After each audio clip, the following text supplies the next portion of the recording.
Welcome, everybody, to episode 126 of Perpetual Backlog. Like usual, I'm your host, Aqua, and joining me today is Dalit.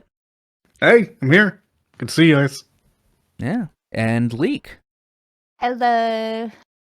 Yeah. But we got a very special episode for you today. We have a new guest. He is a 14 content creator gone game dev, and is now the game developer for not only 9, Larry Czar. Hello, I'm Hello. Larry. I have this beautiful artwork that Leek drew for me, and I can't see it right now, but I'm sure it's jumping up and down and stuff. Mm-hmm. So hello, hi. Good to be Hello. here. Thanks for coming. Yeah. Yeah, you can do mouth flaps now. Uh-huh. Blah, blah, Complete with summoner dong and all. Yes, well, that's the most important part. Thank you for True getting that, facts. Leek. Yes. blah. Well, yeah, we're gonna talk about your game that you've been working on for the past 2 years. Not only Yeah. 9. You came out with a demo recently for it, and everybody here has played it. But first, we're gonna get into what we all played this week. And we're gonna start with Leek. Oh god, what did I do? No, wait. Okay, so I mentioned a week or so ago, so Sci-Fi was doing and Boone was doing a Guilty Gear tournament Yes. this week. Wait, America time. Well, it's Saturday for me. Friday, maybe Friday. Anyway, yeah, I've been practicing Faust because I like Faust. Oh yeah, we get some mini Faust cryptid combos. doctor. Yeah. How to be as annoying as I can. I'll just escape any possible hit. He is well more Eldritch this time around, isn't he? He is. I love it so much. He's so weird. Eldritch. What is Faust? The boss from the door boss from Alexander? That guy? Oh Yeah. my goodness. I remember Sorry, people that's where my brain complaining went. about Faust. Yeah. I don't think he was that bad though. He wasn't that bad. No, it was just funny at the time. So wait, what is this game? It's a game. Guilty Gear Strive is a fighter. It's a fighter game. It started off as way back as a 2D fighter. Very nice pixel Guilty animations. Gear. Yeah, Guilty Gear. As a wacky cast of characters. A story just as confusing as Kingdom Hearts. Oh, good. That's the best. Yeah. That sounds good to me. Sign me up. Yeah. Now it's in 3D, but the way that Arc System Works have gone about it, it looks still 2D. It's amazing. It's like It's 2.5D. Yeah. Well, there are 3D models. It's just like the perspective is absolutely brilliant. Like they have, unlike Street Fighter, which it's very clear it's 3D models on a 2D plane. The art style is just so good for making it look like still like a sprite fighter. Oh wow. Yeah, I'm looking at it right now. It looks amazing. Oh It yeah. is really good. And the Wow. music is fucking kick-ass as well. It always has Yeah, been true. in the series. I mean that's a big theming of the series, right? Yeah. And Faust is a doctor that got weirder and weirder as the series went on. And this We can use time the word around, doctor, sure. Oh, I see Faust. what The heck? I know, and he says these really weird. Actually, he says quite normal, wholesome things a lot of the time, but the way he presents them is very strange. Oh Oh god, wow. He's cool. Yeah. Oh, his eye glows. Oh, that's cool. yeah, I like and him. you never see his face either. Why is he's putting the enemy inside of his mask? Oh gosh. Oh, Nom, nom, Larry is learning. Yeah, he's this weird eldritch being that can go through dimensions as well. that is so cool. I'm Yes, not good at fighting games, but like look at all these characters and stuff. It looks really interesting. Yeah, it was either gonna be him or Zato one, because he's cool too. He's like this. I don't know. He's like this Winter Soldier type character that has this ghost, Eddie is complicated. Eddie shadow demon thingy. I don't know. One of these characters has a question mark in their name. Oh, Bedman? Bedman? Bedman question mark? Bedman? Bedman is Bedman? very confusing. Bedman was technically a different character that was alive, but then he died, and now he's a Huh. bed monster Bedman? machine. Oh, I Bedman? see that now. Yeah. Yeah, and the girl next to the bed is his sister. That the bed man is protecting. Oh, this is very near. My This- brother's a bed. My brother's a bed. Yeah, that sounds like the title of a good anime. Oh god. No. That time my brother got reincarnated as a bed. Yeah. Yeah.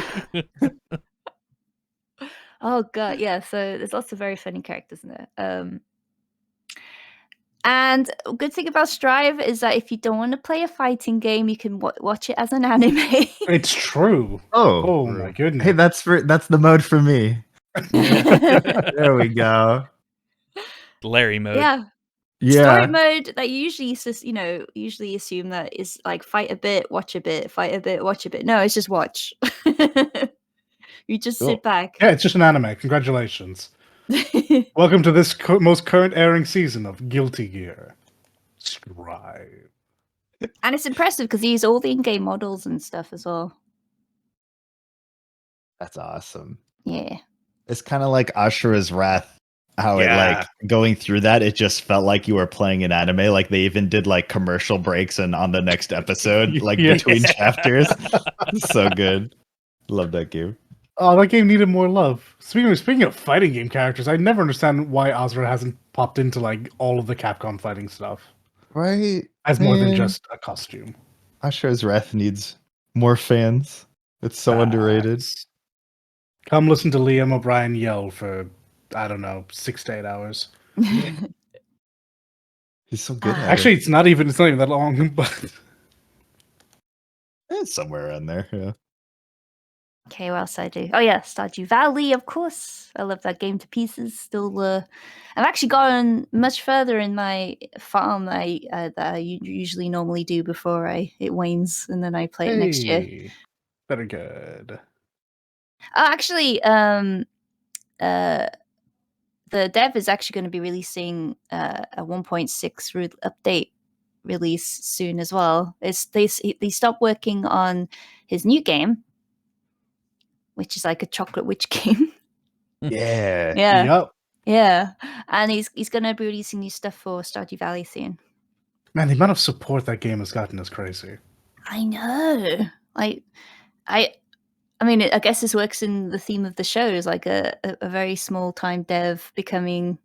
Oh my You know. god, yeah. He did what's even crazier about it is that he's pretty much fully solo. Yeah, really. Is insane. Like the amount of different creative disciplines you have to do. Like it's not just programming or game design. Like you're the Yeah. game designer and the art director and the guy who makes the art, and you're the boss of all those people, and those people are you. So Yeah, really. It's like, does he sleep? no, he doesn't sleep. No, Oh my there's no way. Larry's like, I don't sleep, so he definitely doesn't Yeah. sleep. No, concentrated espresso directly into the veins. Yeah, if he sleeps, he's a superpowered human. Like, Oh my god. Yeah, the one thing I haven't done yet in the new stuff that he released in Stardew Valley is that there's an island. No, There's eh? an island. Yeah. I haven't got Not to yet. Stardew Island. Is Yeah, Tataru no. going to Not be a valley there? anymore. No, you They get have on a boat Tataru. and you go to an island. Did Tataru buy the island for you? Said, here you go. here's your island Okay, for farmer, saving the world. you need time off. Come here, farm Oh, on I this get it. island Yeah. instead. You've saved the world like 4 times. Here you go. Here's an island. I want an island. Forcibly going on break. I like how You aggressive. you will take this vacation. It's mandatory. I like how Shadowbringers was like, okay, we need to start caring for you. We care you. Here's a little hotel room. You can have naps. We'll make you sandwiches. And now this Yeah. is very aggressive. Get on that fucking island as well. Pull my gun out. You will rest. If I show up and you're not laying in a hammock, there will be words. Yeah, but then none of us rested there. We No, of course. we, Yeah, no, yeah. We just immediate went back farm. to work. I think that's what pretty much what I did this week, though. Brilliant. Yes. Right. Very enjoyable. May your Faustian endeavors pay off. Yes. Dole. Me next, yeah. I spent this entire week replaying through Breath of the Wild. I am not complete yet, but I have Ooh. all 900 Korok seeds, and I have 114 shrines out of 120 before DLC. Man, I have never not tell touched me you anything. never story. tell me you never have enough time for anything. Never tell me. To be fair, I literally sat down and I multitasked. Like, oh man, talk about like I usually don't watch like shows or anime, but I absolutely did. I absolutely did during this. I finished Mononoke, and Oh my gosh. yeah, It's like a relic grind. pretty much Yeah, you actually. just- Like, I've played through this game. I know the story. I love the characters, but that's not what I'm here for. I'm here to do all of the things and then play through a bunch of the DLC stuff before Tears of the Kingdoms come out. Tears of the Kingdom comes out. So yeah, like a relic grind is actually a brilliant comparison to what I've been doing. Turn brain off, put spot on map, go to spot, listen to stuff in the background. Man, I really wish we had like an audiobook sponsor because this would be a great place to plug it. 'Cause that's essentially what I did. Oh, sounds and- very relaxing. Oh, it mostly was. I'll be honest. There sometimes when you're just not as good at video games as you thought you were, it gets a bit frustrating. But by and large, yeah, it's been fine. Like not to go on a tangent. I think Breath of the Wild is a 7 out of 10 game. But I think of it as a 7 out of 10 game very positively. I just think that maybe there are certain aspects that didn't jive with me. But I still find it very enjoyable. It's an open world Zelda game. I get to see all these familiar things, and that is more than enough for me. And with Tears of the Kingdom coming out, of course I was going to play through it again. Yeah. I'm smiling here because I agree with you. Brilliant. I'm a huge Zelda fan. I freaking love Zelda. I grew up on it. Breath of the Wild, to me, I love it. It's a great game. It's not the best Zelda game. No, like yeah, a lot of people make it out to be. absolutely. I love Ocarina, Majora's, and Twilight Princess. Easily my top 3. Not even in question. Yeah. And I think all 3 of those games are better than this, like from a complete game standpoint. But I mean, like you said, I still enjoy playing through this. Like, Yeah, it's great. Yeah, like 7 out of 10 is a passing score. Right. And I mean, it's also the most recent Zelda, so there's a lot of stuff there that I can absolutely take in. And like I've said before, it's fan service game. I'm a fan. I am its target audience. So Right. Yeah, I've very very much been enjoying the parts where I do things in that game.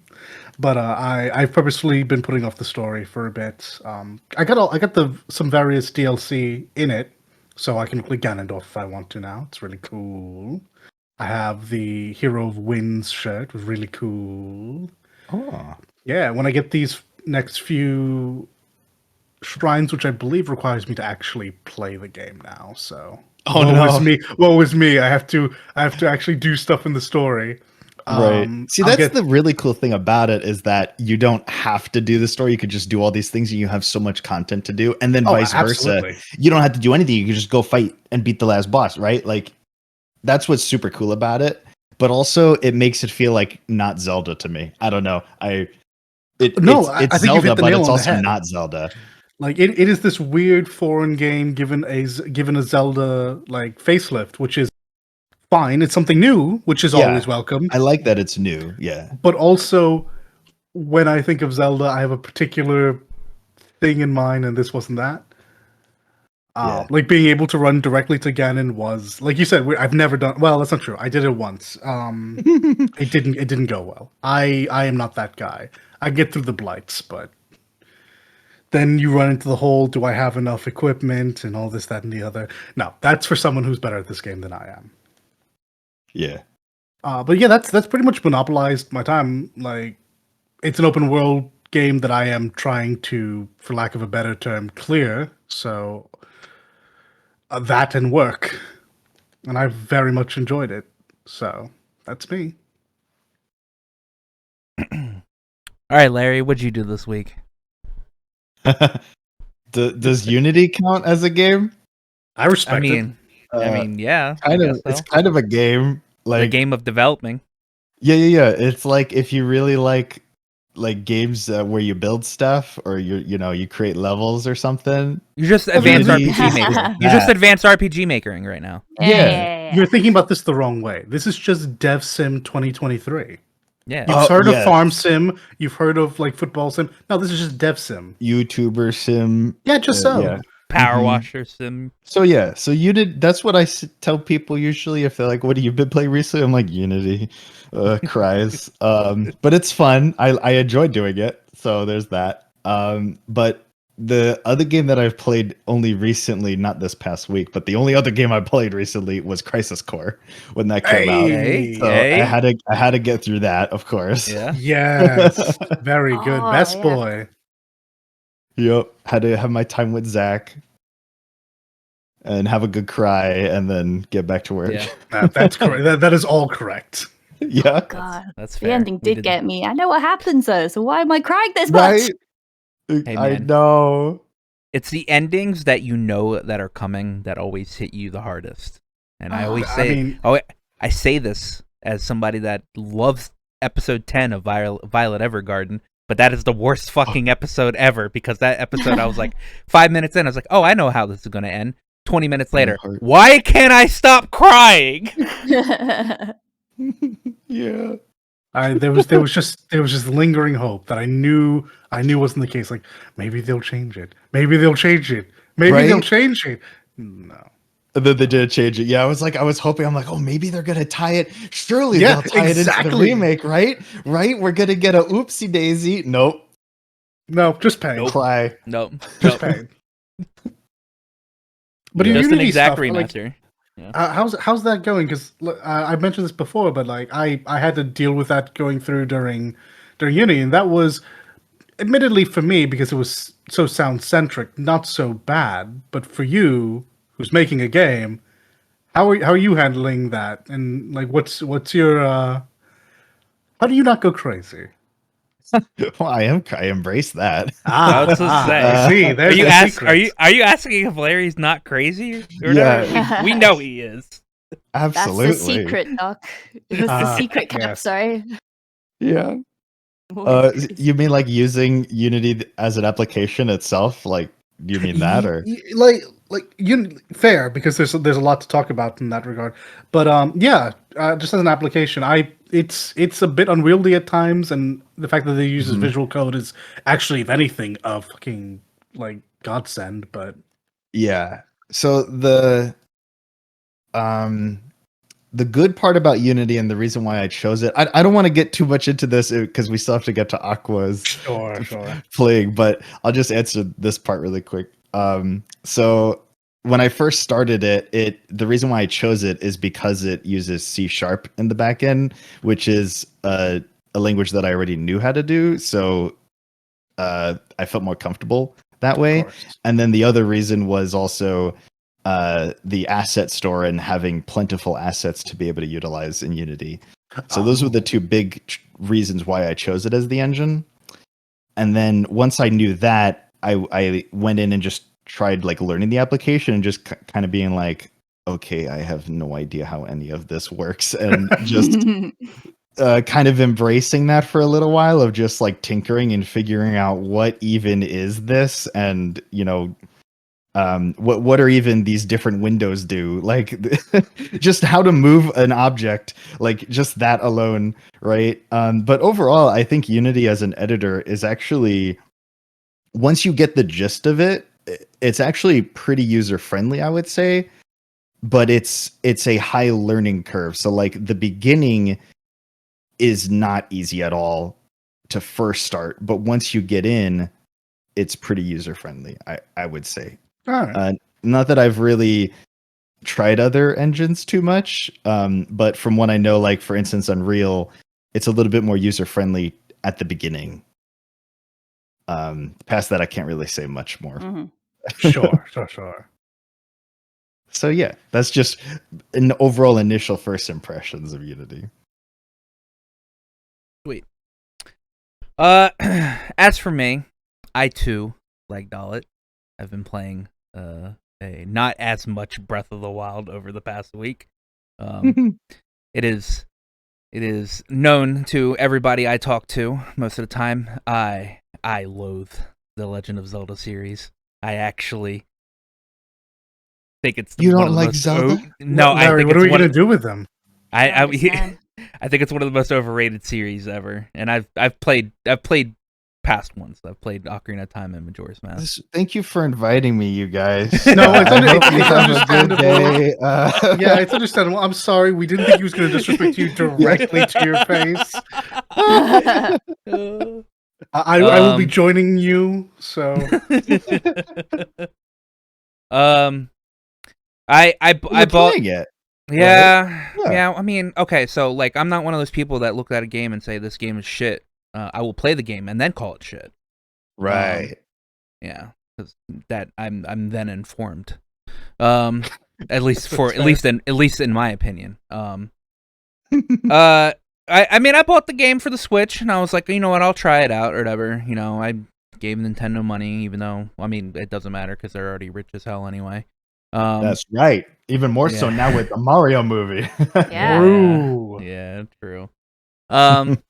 I got about 5 hours into the game and I was like, I can't do this anymore. Wow, so interesting. Yeah, well, I have then done something different with Breath of the Wild. I am now emulating it on my PC with 60 frames per second and no durability, so I'm having a little bit better of a time. A little bit better of a time. Yeah, I took durability out of the game. That durability will never be an option, in my opinion. So it's gonna be interesting when I get through this game. You defended the Resident Evil 4 remakes. I wasn't gonna say it, but okay, my thoughts have been there. All right, here's the difference between durability and Resident Evil 4 remake. All right, the weapons in Resident the knife in Resident Evil 4 remake are overpowered. All right, so to balance it, you're saying? Yeah, to balance it or whatever. All right. Having a shit amount of inventory space in the beginning and your weapons breaking after like 3 hits. And this game also not having direction, so you just don't you just wander and then run into shit that like hurts the hell out of you and you can't do anything because your weapons are destroyed. And it's a mechanic I don't like interacting with. It's like ads. I don't interact with ads. I pay $8.99 for Twitch Turbo and I pay $11.99 for YouTube Premium, so I just don't interact with ads. Right? I paid so many rupees for this knife. Why is it breaking? yeah, exactly.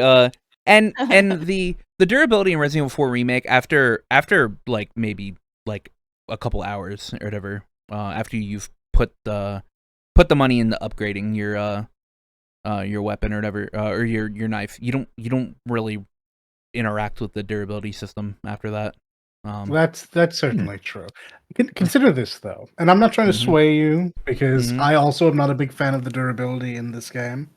But if you were to run low on weapons, do you not just run to like the nearest enemy, bonk them on the head, and steal their stuff? Yeah, but that's also a thing that I shouldn't have to do that. I mean, to be fair, I do. Preface: I agree with you. I shouldn't have to. Like, I agree with you, but I mean, yeah, I've just found that I randomly go from one Dragon Bone club to another. So, well, I mean, so here's the thing, all right. If they gave you like an infinite amount of inventory space, I probably wouldn't care. All right. I'd be like, okay, I'll just swap to my next weapon and all that crap. With no durability, I can keep the weapons that I like and just swap to the ones I want to use. Like, so, last night I fought a Talos. I swapped to my 8 full long blade to kill it. with normal.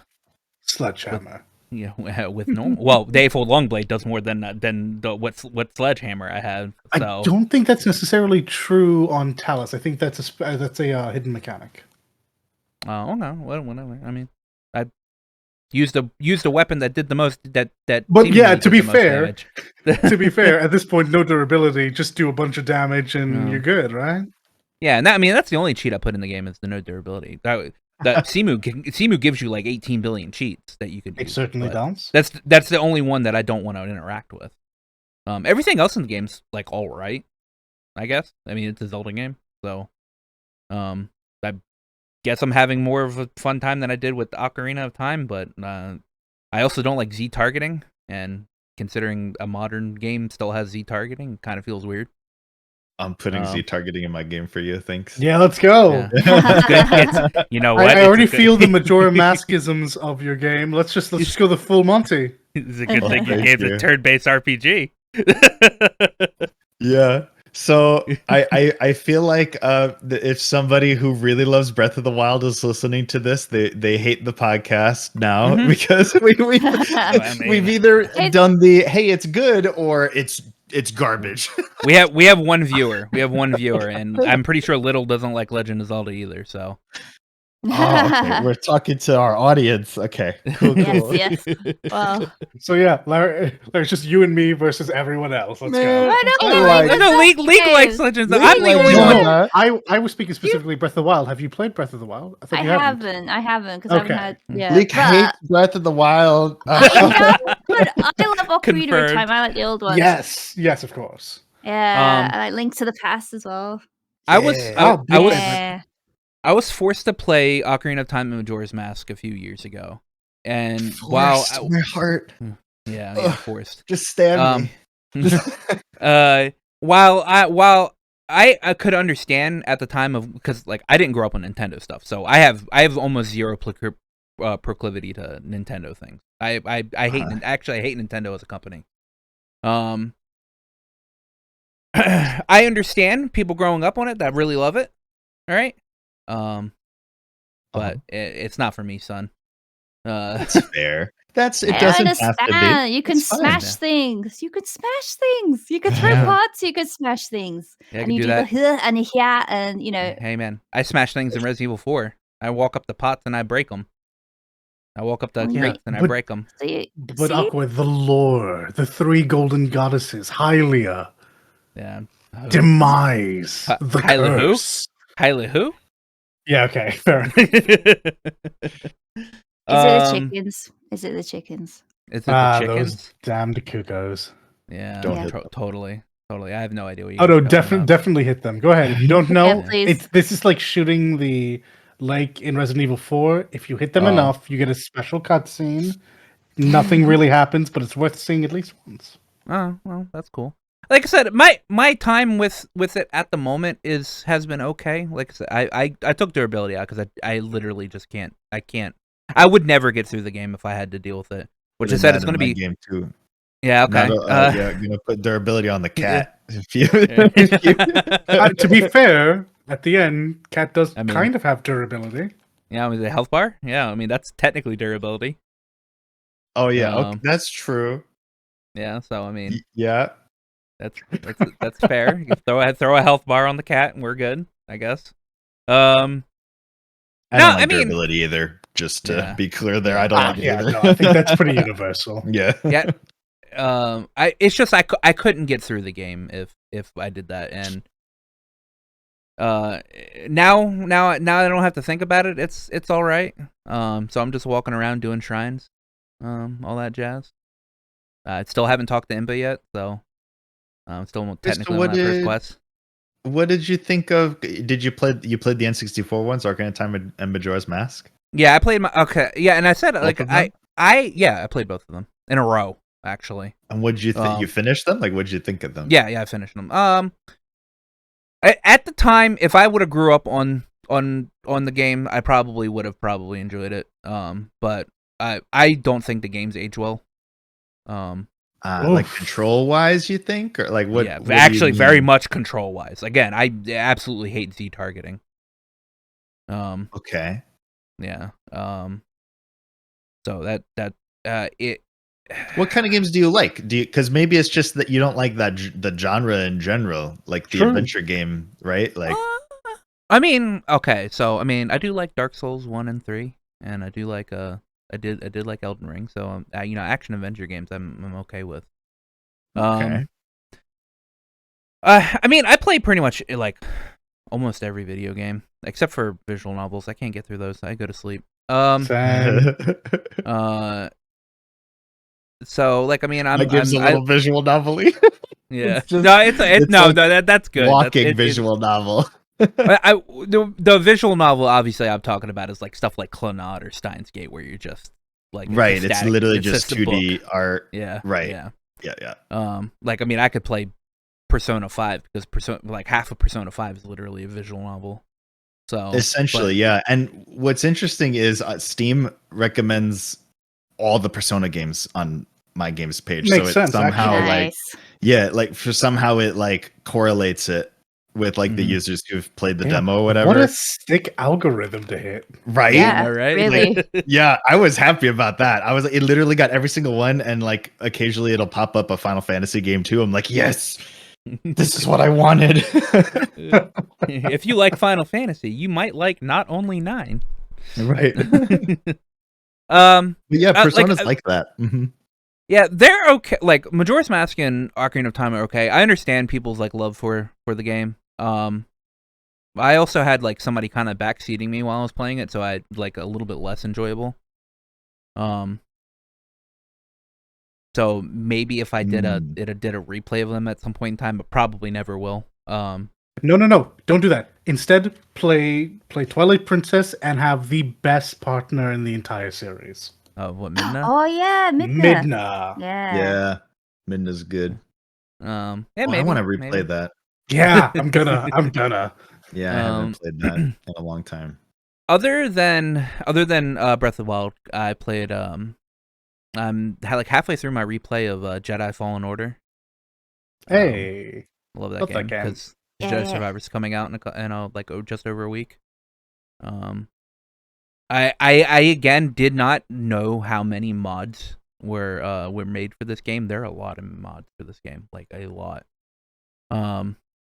But I'm continuing my ventures as not Cal Kestis, but as Revan from the Old Republic. So I'm like walking. That mod did look great. Yeah, the mod's actually really good. And yeah, it's pretty fun. I totally forgot about some stuff in this game. Like I'm just after the end of Kashyyyk, so I'm heading to your favorite place, Dalit. Oh my god, I genuinely hate it. Good old Dathomir. Oh, the best place in this game. Totally. We heard you wanted to be jumped by an entire planet. Yeah. But at least we get the best waifu though. Night Sister is his best waifu in the game. So that's I mean, you're not exactly strapped for choice. Okay. I mean, there's two like don't get me wrong. I agree with you, and I cannot wait to see her story unfold as we literally heal her emotionally. But I mean, it's her and Second Sister. Second Sister is quite literally the baddie. Yeah. So I going through this game a second time, I'm like, wow. Respawn really did just make a modern Knights of the Old Republic, because like there are a lot of parallels in between characters in Knights of the Old Republic than that there are in Fallen Order, and I was like, man, can they just give Respawn the Knights of the Old Republic remake? Like give them the rights to do that, because I'd actually much rather that than probably whatever team's holding on to that right now. Maybe, who knows? Just at this point, I don't care who remakes it. I would just play a modern KOTOR. Yeah, that'd be great. I don't think I played anything else. I mean, I watched a lot of anime this week. I made Dalit over here watch an episode of an anime. I mean, you say an episode, but it was a movie. It was a movie. It was technically a movie. Well, it wasn't a movie. It was the first episode of Oshino Ko. Okay. And the first episode was an hour and 22 minutes long. That episode's a trap. My it's a movie, yeah. Yeah, it's a feature length movie. Yeah. Speaking of Star Wars, I finished Andor. Oh, okay. Because that's probably next on my list. It's so good. Okay. It's so good. Well, when I'm not recovering my project today and I go back to Breath of the Wild, that'll probably be what's playing in the background. Oh my god. I'm very pleased to hear this. Good. Yes, it's so good. Oshinoko is great. Great first episode. It is genuinely it's genuinely a very good first episode, but that show is something else. That show boy. What is it about? I just recognize the name. Okay. Ooh. Don't spoil for anyone listening. The premise of the show, all right, is there is a doctor who has taken on being a fan of a certain idol because his say less. I'm in. Okay. Oshinoko. I mean, it's your favorite. Okay. I'm good. All right. Okay. You're in? All right. Watch it. So easy. Just actually, you just only need to watch the first episode. Even if you don't feel like you want to continue after that or whatever. I think the first episode standalone is actually it absolutely is on its own. As just like a kind of a movie. Yeah. Cool. I will let you know. The first 20 to 30 minutes is a trap. So Aqua did actually have to keep me on the it's a trap. The show. Otherwise, I was probably gonna walk. Yeah, everything's done on purpose. Like how my friends in high school tricked me with Madoka. Yes, actually, yes. Wow. They showed me the image of Madoka. They're like, "We're gonna watch this, Larry. We're so excited." I'm like, "You want to watch this? What this?" What is? And then you got to the end of episode 3, and then you got to the end of episode 3. You were like, "Oh no!" Yeah, we watch up 2 episodes in. And I'm like, "I'm good, guys," and they're like, "No!" They all start screaming. They're like, "We have to watch one more." I'm like, "Fine." And then you were hooked. Yeah. Yeah. Then you were in for the rest of the series, and then a movie.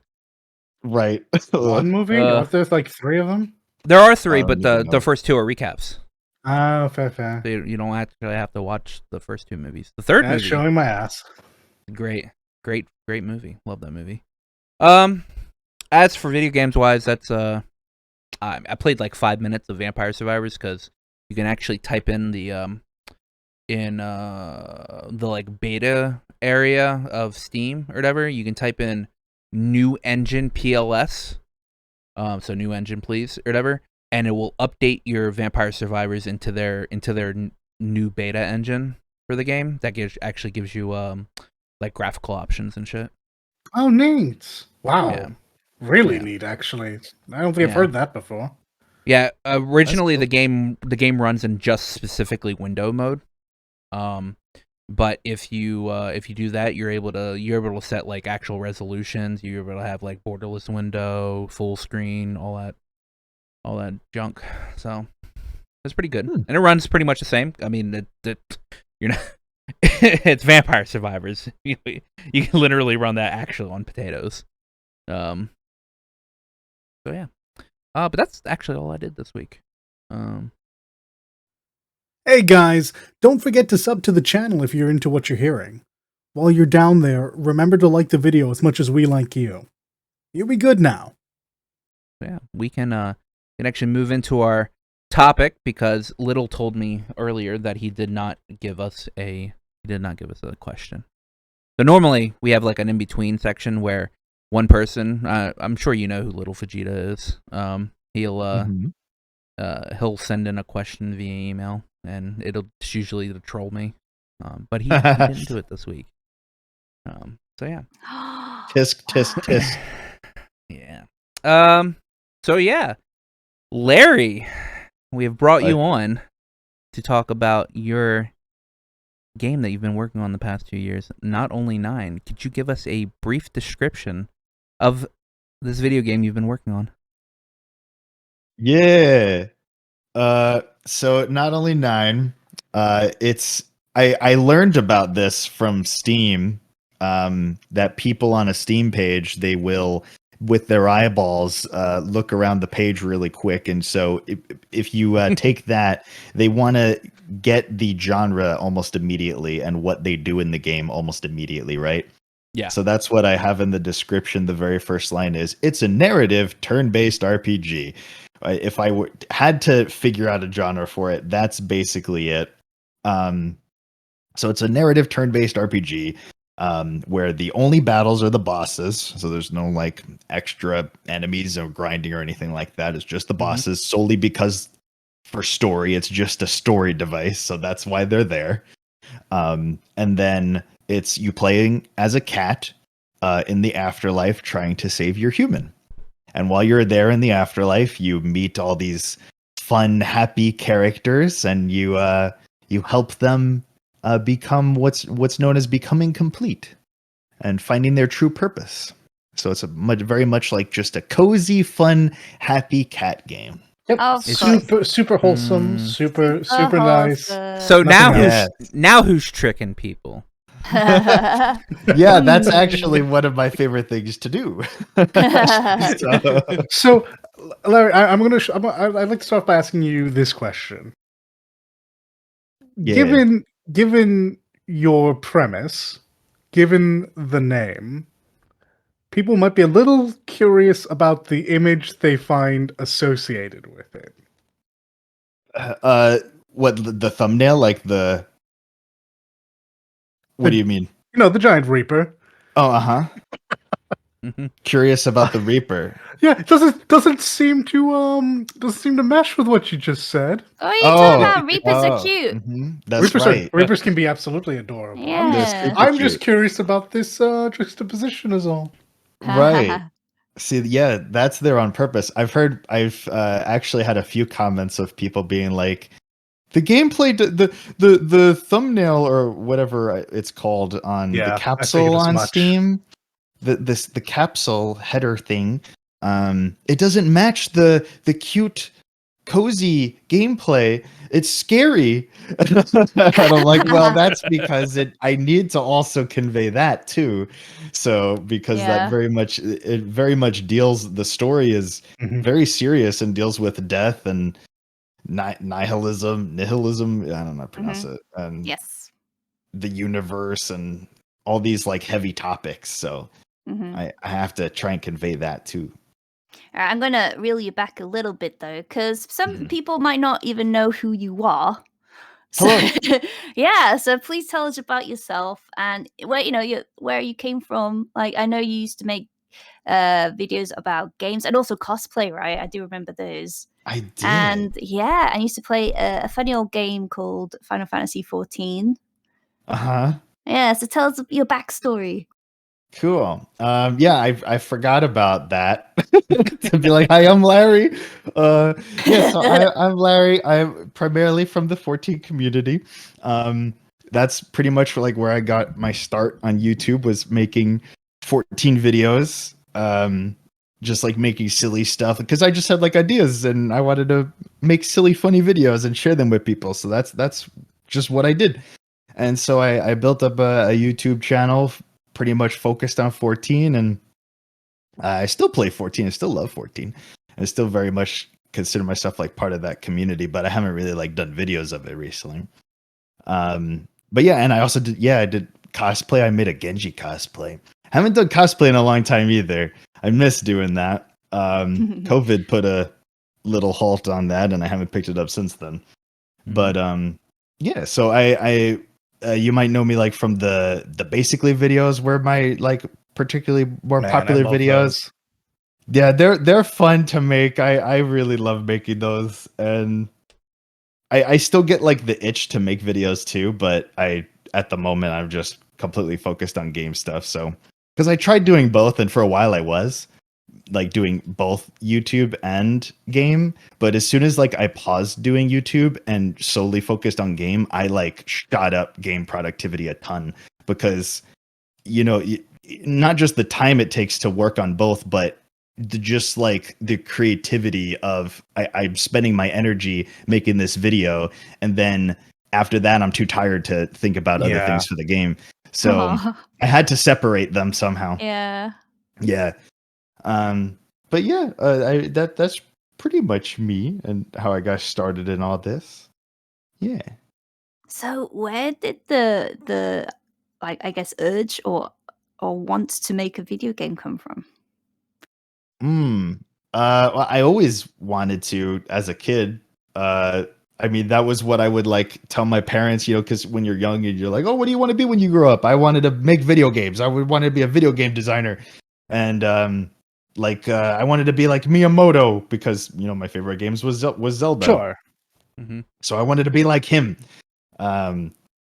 So that's like where it first started, but I kind of just like pushed that to the side because I figured I'm like, well, that's like impossible. Somehow got that in my head. But then later, seeing all these tools pop up and seeing all these like completely indie developers just making their own games by themselves, essentially, the Undertale was the first one that like really inspired me to be like, maybe I can do this. Mm.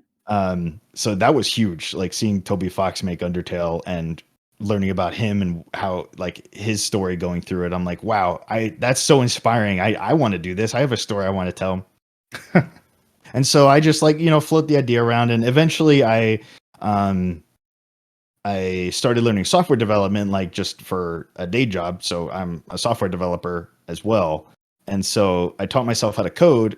And since I know how to code now, I'm like, hey, I'm one step closer. Now maybe I can make a game, right?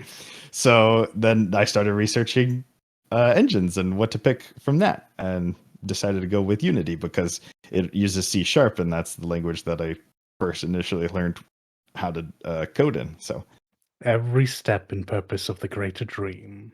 Yeah, it was just like essentially, like just crossing a lake and you just hop to the next closest stone. Like it wasn't just like, oh, I'm gonna make a game. It was just a general advancement from starting off with YouTube and then learning software development, getting into the software career, and then being like, okay, now learn a game engine, and now I could actually make a game now.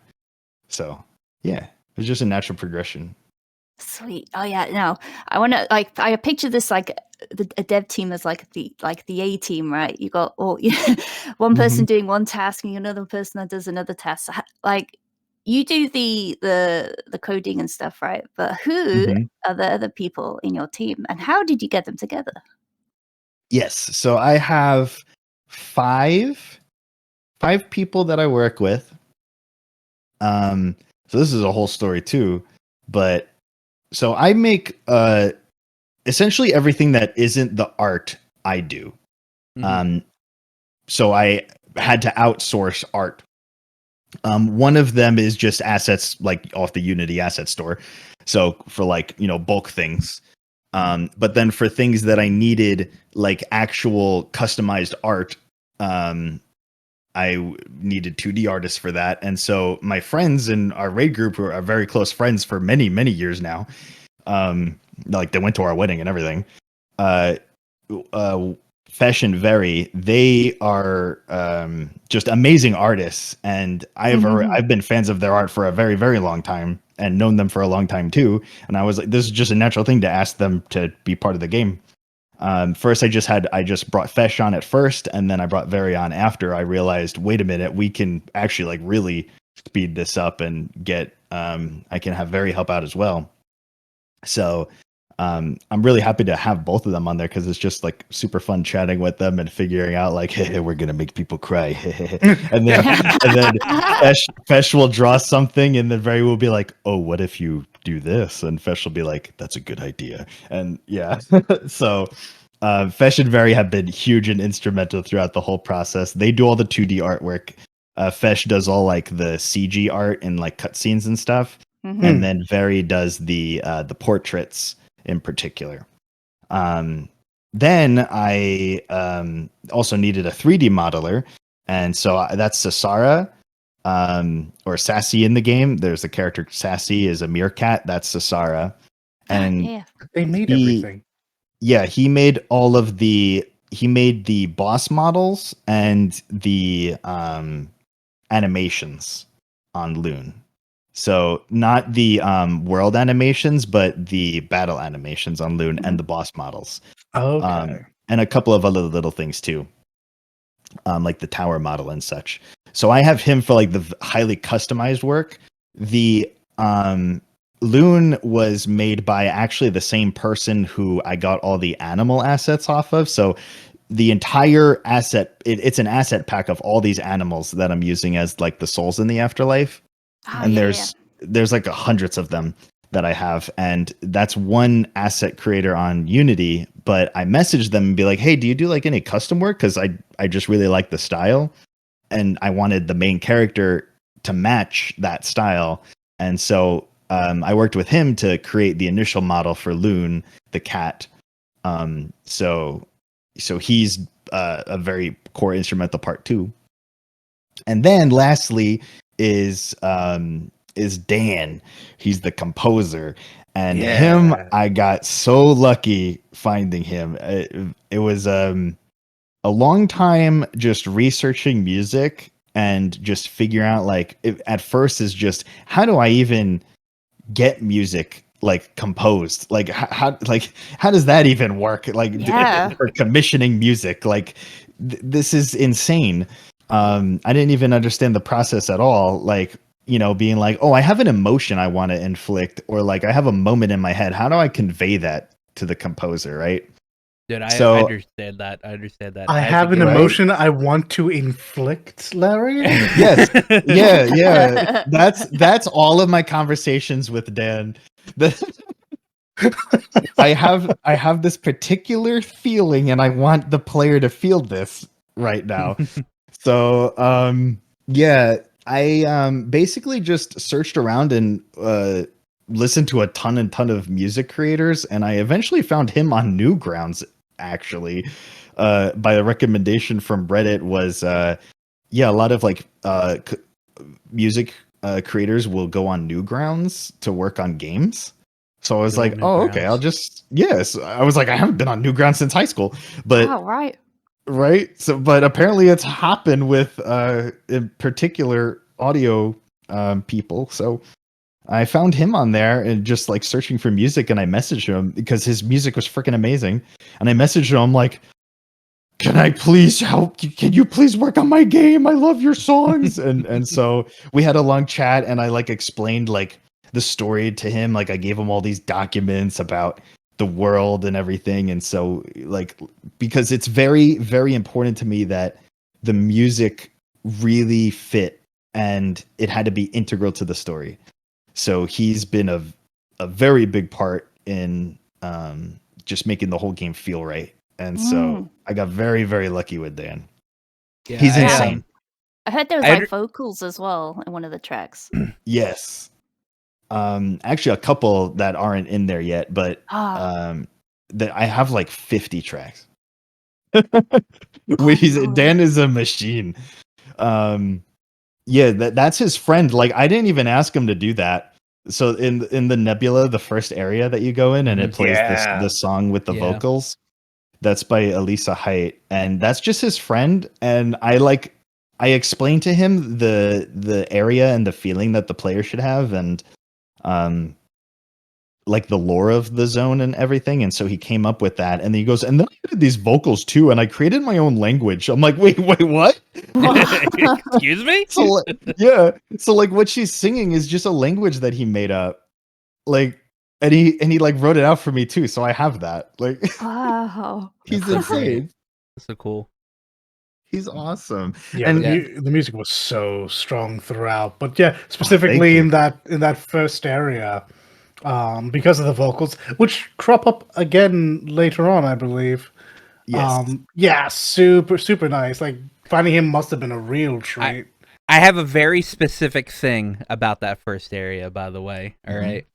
I smell some Kingdom Hearts. Yes, I was sitting there. I was like, okay, you know, I know Larry likes Kingdom Hearts. I'm expecting to see some stuff. I didn't expect to actually be in like pretty much the Station of Sanctuary right off the bat. Yeah.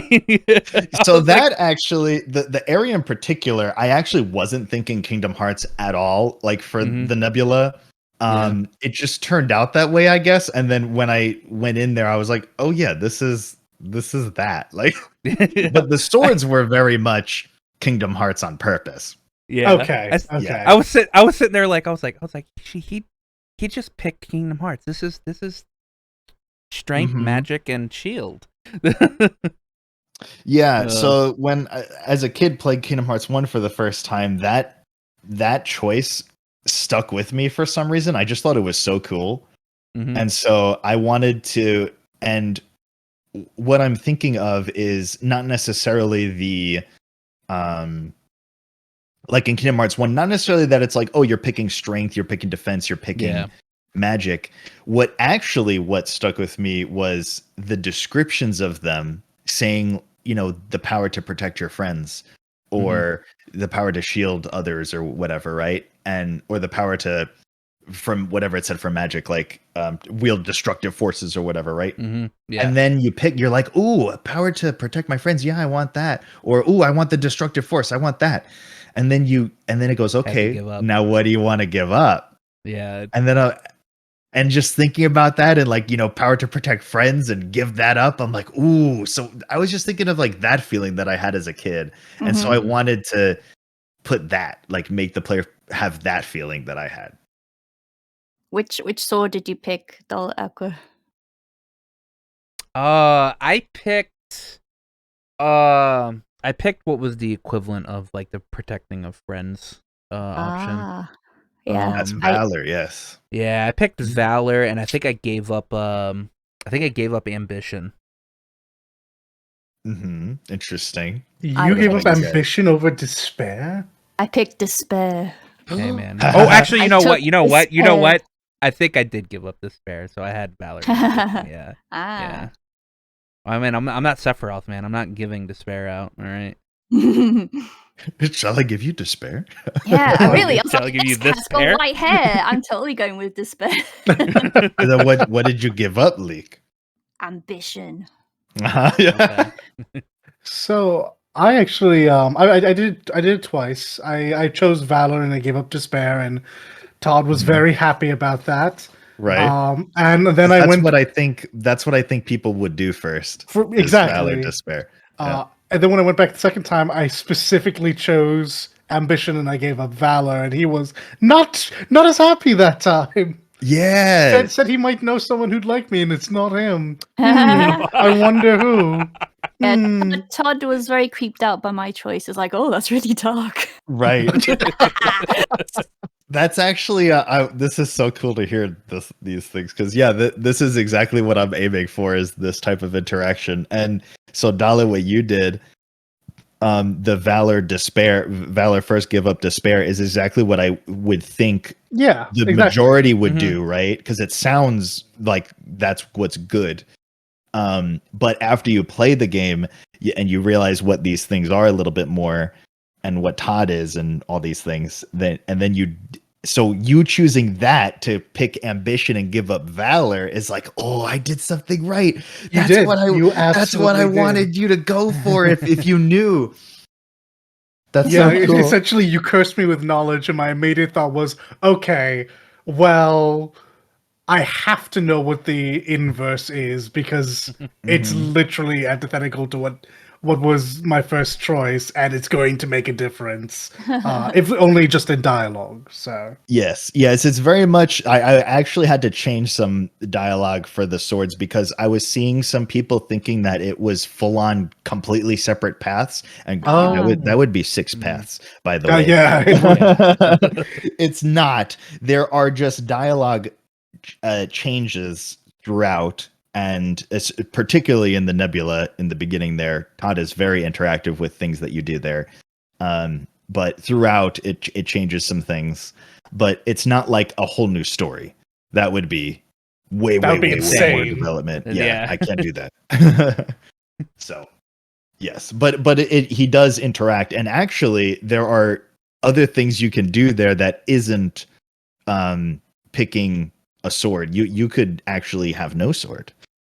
I tried to figure that out in my first playthrough, but I felt like I was just wasting my time. That's good to know. I'm gonna go back and try to interface with that now.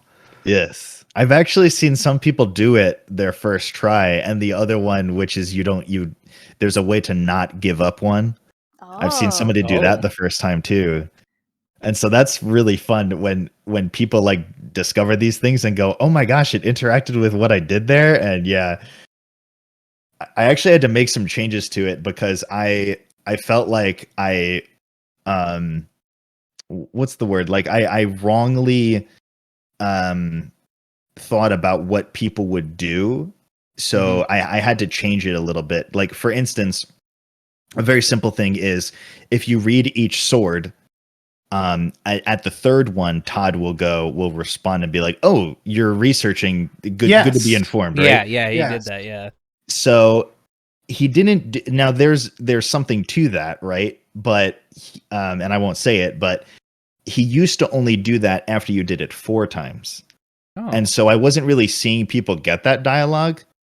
And so I changed it, like the very simple thing. I just changed it to be 3 instead, and so that way everybody gets it if they look at all 3.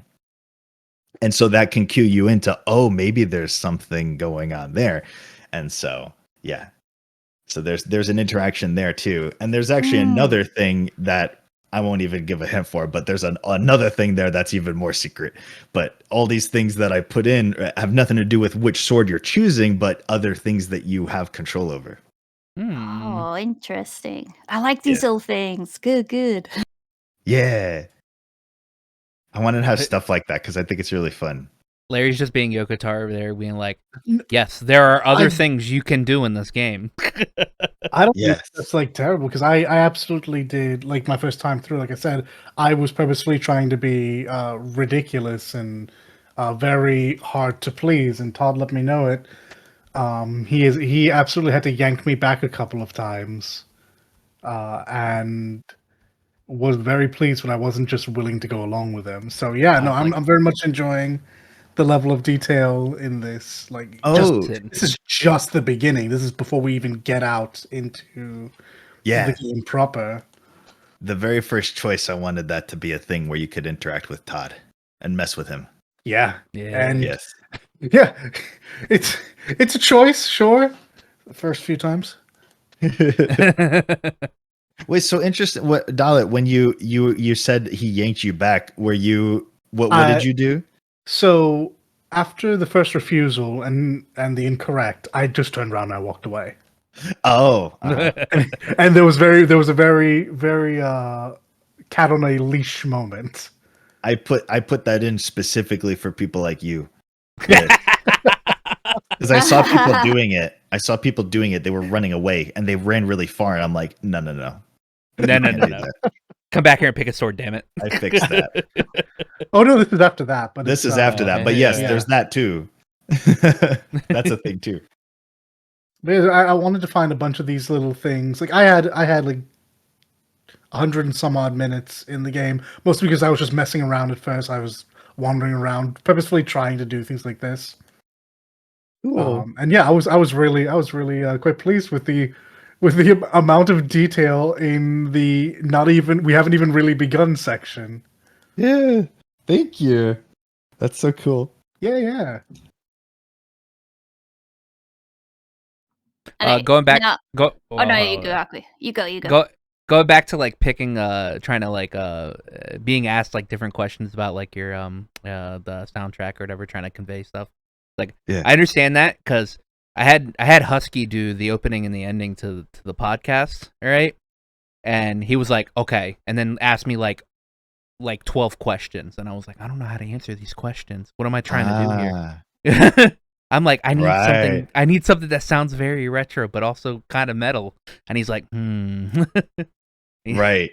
So I understand. I understand that, right? That. Yeah, no, I don't think about it. I was like, oh. Until you start trying to explain, you're like, oh, this is hard. Yeah.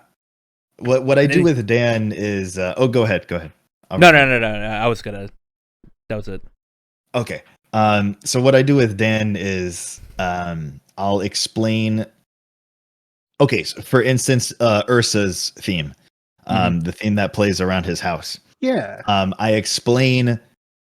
I gave him like a whole write up about Ursa, his whole backstory, his whole characterization, what he talks like, what he looks like, and then also what I want people to feel when they first see him. And so and basically just explaining all these things, he ends up coming, and also the type of instruments I want. And the overall, we like established that kind of early on. The overall feel, like I want like kind of Celtic-ish and old RPG sounding-ish.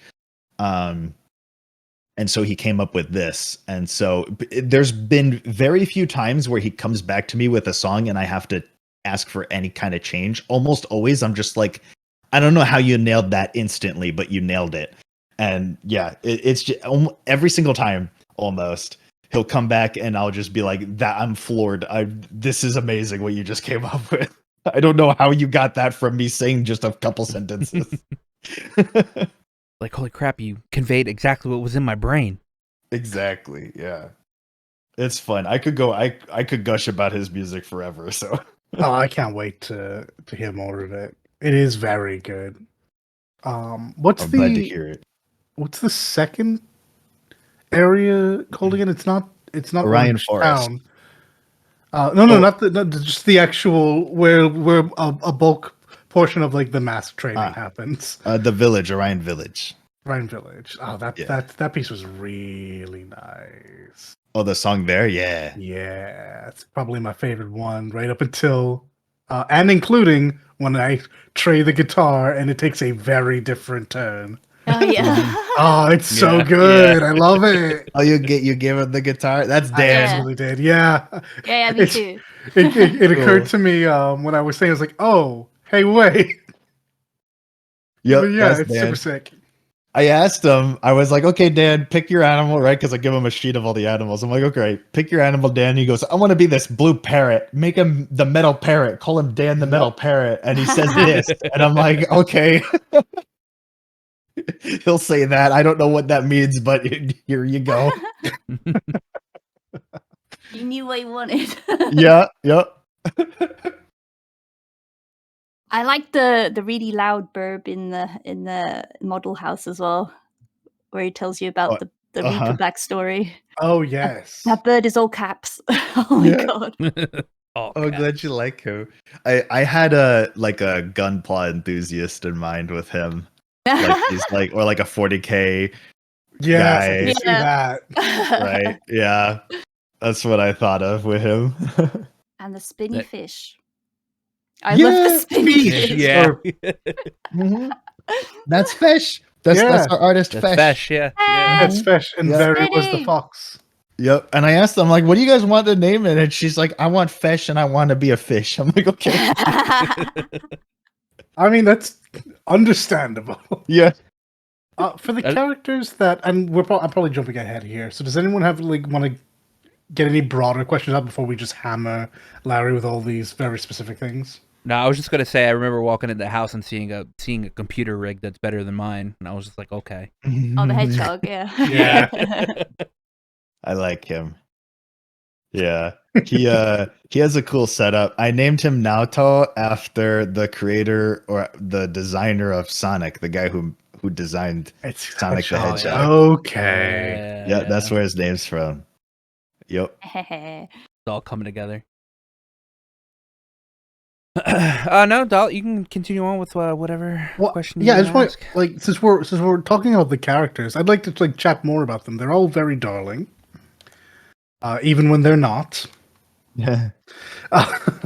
So we've talked about a few of them now, a few of the dev members, but what about the other ones? Like you've just mentioned Naoto. What about the mouse whose name I forget at the moment? Mimi Mouse. Mimi. I kept wanting to say Minnie. It's like, no, specifically not that for legal reasons, I'm sure. Yeah, nope. Mimi Mouse. Mimi. Totally not Minnie Mouse. Yeah, totally not. Yeah. No. Vastly different. Right. But yeah, just in general, is there anything like that you want to point out from characters that maybe we wouldn't think too much of the first time? Our jellyfish friend we can take up to the flowers? Yeah. Yes. So that's Eva. So she's not directly dev team, but she's like throughout this whole process is like my rock going through all this. So I talk with her about the game literally all the time, and she vetoes things. She has veto power. If I have like a dumb idea or something, she's like, "No, Larry, that's stupid." And so you can thank her for the game not turning into absolute garbage. But she didn't know what I had planned for her character, because I asked her, I was like, "Do you have any anything you want to do in particular for your NPC?" And she goes, "Nope, you do it." I'm like, "Okay." So I wanted her inspiration of her character is Emil from Nier. So I don't really want to say anything more past that. Okay, no, I understand. But yes, her character is very the flowers now make sense to the backstory. So I didn't complete that quest. I just ended up taking the jellyfish with me all the way to the end. I wonder when that was actually what happened very early on with her, because it's kind of far away, and I didn't give enough context or clues to figure out where it was, and so I was noticing a lot of people weren't finding the white flowers, and they were also getting mixed up with the gazebo because Harry, the hyena, that's what I did. That's what I did. I went to the gazebo and I was like, wait, nothing's happening. Right. All right. Yeah, because he mentions the gazebo, so I realized, oh no, I messed up there. That's my bad. So I added some dialogue to Harry to mention the gazebo, but also white flowers, like as a separate thing. And then I added some white flowers like as a trail. That's what ended up saving me. Yeah. I noticed your pattern. Yeah. So I put that like near Ursa's house, like and you would see it not necessarily going down to the village, but if you were going back up, which you do for the main story, yes, you would probably see the flowers. So, yep. So that's what I did. Like I added that in to help it a little bit. Yeah, genuinely a very good catch, because like everyone else, I also went to the gazebo first because, Smooth Brain just heard flowers. Okay. Right. But when moving back up for the quest for Wi-Fi reasons, that's when I spotted your trail. I'm like, oh, well, I'm really happy he has this. I have a funny feeling I know where to go now. And it was a big, beautiful moment. So cool. I also enjoyed all the Easter eggs. I found the companion bucket. That was cute. Yes. Companion bucket. I tried to take it along with me because I noticed you could roll it as well. Yeah, same, honestly. I saw one person bring it all the way to Orion Graveyard. Wow. The entrance. So and nothing happened because I didn't think anybody would actually do that. But I put something there now. Good. If you do that, yes. If you do that, something happens. But before that, there actually is something you can do with the bucket. Oh wow! And it's much closer than the graveyard. I have a strong assumption I know exactly where it is. Cool. Yeah, it's might be the first thing you think of. So yes, it's close by. But yes, there's something you can do with the bucket. Yes, I like this. And speaking of Zelda, that owl, huh? Yes. Yeah, I was going to bring that up because you were talking about like what NPCs. So Bora Pora, which is a play on Kepora Gebora, right? Yep. Because again, we're just thinking about like things that like influenced me and like stuck out to me as a kid, and things that I just remembered a lot from playing these older games. That freaking owl. He has been a menace probably more to me than to you guys in the game, because in my testing, I would have to go through and spam through his dialogue and know exactly where to stop to be like, okay, continue, please. Is this why your dialogue often is a refusal first and not a confirmation? Yes. So if anything is if anything at all is permanent, I don't want you to accidentally have hit it. Yes. Okay. No, I very much like that. It's something I noticed again back at the point of departure, where a lot of those options were the not negative, but the non-confirmation response, which is usually done the other way around. And I am very thankful when games don't do that. So thank you, Larry. I appreciate the work and forethought you had. Oh, thank you. It's a game made by a gamer, so like, I mean, yeah, it's actually something that came up just in testing. Was I was mashing through text, and I'm like, oh, I'm sure maybe somebody would mash through text, and so I was like, okay, let's not put a confirmation thing that's gonna mess something up for you if you were mashing by accident. But here's something else, because I wasn't mashing. When you use your controller, I will occasionally forget that the inputs on this kind of require my stick, and I will like just go to D-pad through menus, and that doesn't work. So if I just try to press down and my confirmation button, nothing would have happened. It would have just stayed on the first option. I would have to use my stick, and if there's multiple options, that could have been unfortunate. So I am genuinely happy that like the first option is, oh no, we're just gonna go through that again really quick. Cool. All right, I'm glad to hear that. And then so for the other, George is just like Curious George to me. Fiona, which is the fashionista, Flamingo? The flamingo, she was added specifically for, and I had to change this because I added her to be, because there are quests that you do that give you gear, and so I wanted a way, because this is just the demo. It's going to be a little bit more fully fledged of being able to take off gear and put other gear on. Not necessarily in a menu, but just like go up to like in Fiona's house, they'll be like, kind of like in a Zelda shop where they're on a shelf and you pick the one, right? Yeah. So it'll be like that. But that's not implemented yet. So I just wanted a way for you to take the gear off if you just visually didn't want it, right? So that's what Fiona it was for. But I saw people accidentally giving up the gear and being disappointed that they gave it up and nothing happened. And I was like, oh no, this was just like a cosmetic thing. So now I added dialogue in there being like, this is just cosmetic. Are you sure you want to get rid of your gear? Yeah, fair. Yes. So that way it's just a way for her right now. All her purpose is just to clear your appearance up if you want. Cool. Glam is endgame. Yes. But she'll be in the full game have like a shop essentially where you can just pick things that you have unlocked and be able to swap them out. Yeah. Good. And then trying to think of like some other NPCs that have particularly Harry, with the gazebo, I wanted him to mention the gazebo and that somebody tends to the flowers specifically for character development with Ursa, so that you could maybe pick up on something that he says with them. So there's that. I'm going to have to go listen for that then. Yes. So there's a little bit there. And then Debbie was just like a friend that I was just like, I need somebody who's friend shaped.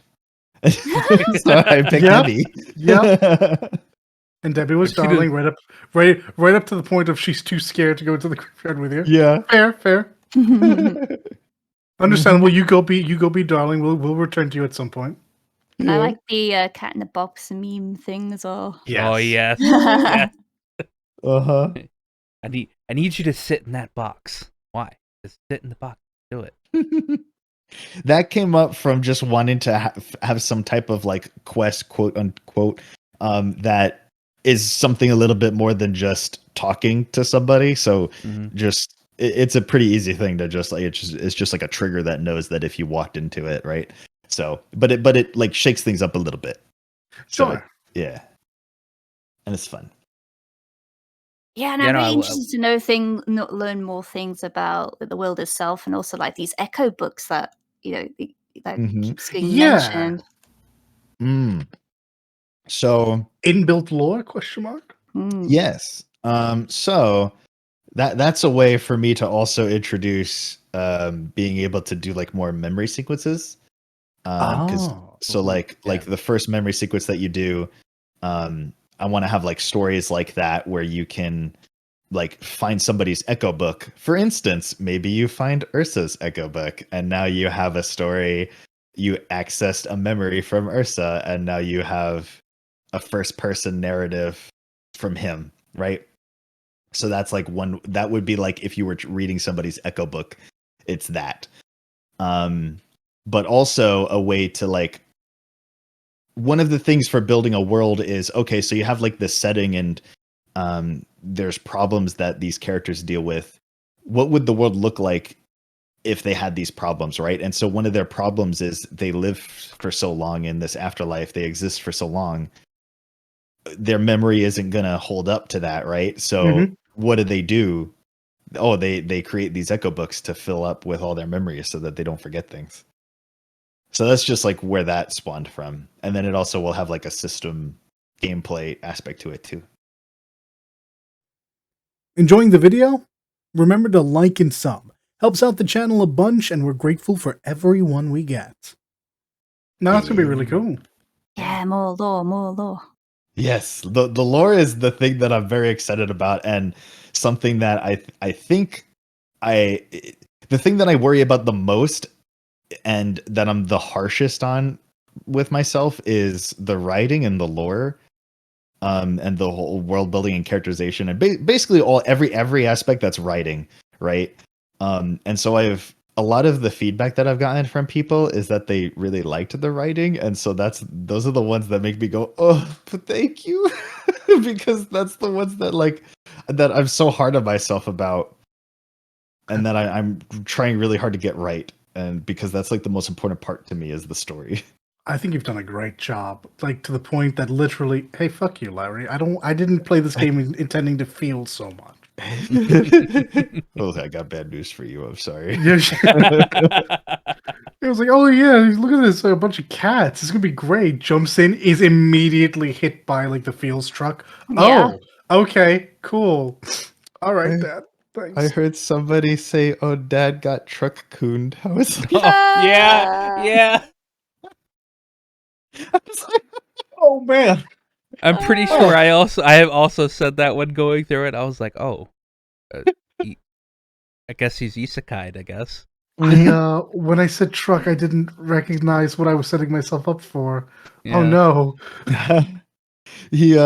My favorite little thing about that memory sequence is the very first choice that is presented to you in the game is blueberry pancakes or cereal, right?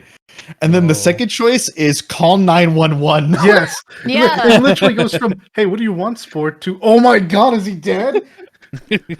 Yeah, I wanted that. It was like whiplash. And to be fair, as weird as those two back-to-back sound, you get there in a very reasonable way that's pretty true to life.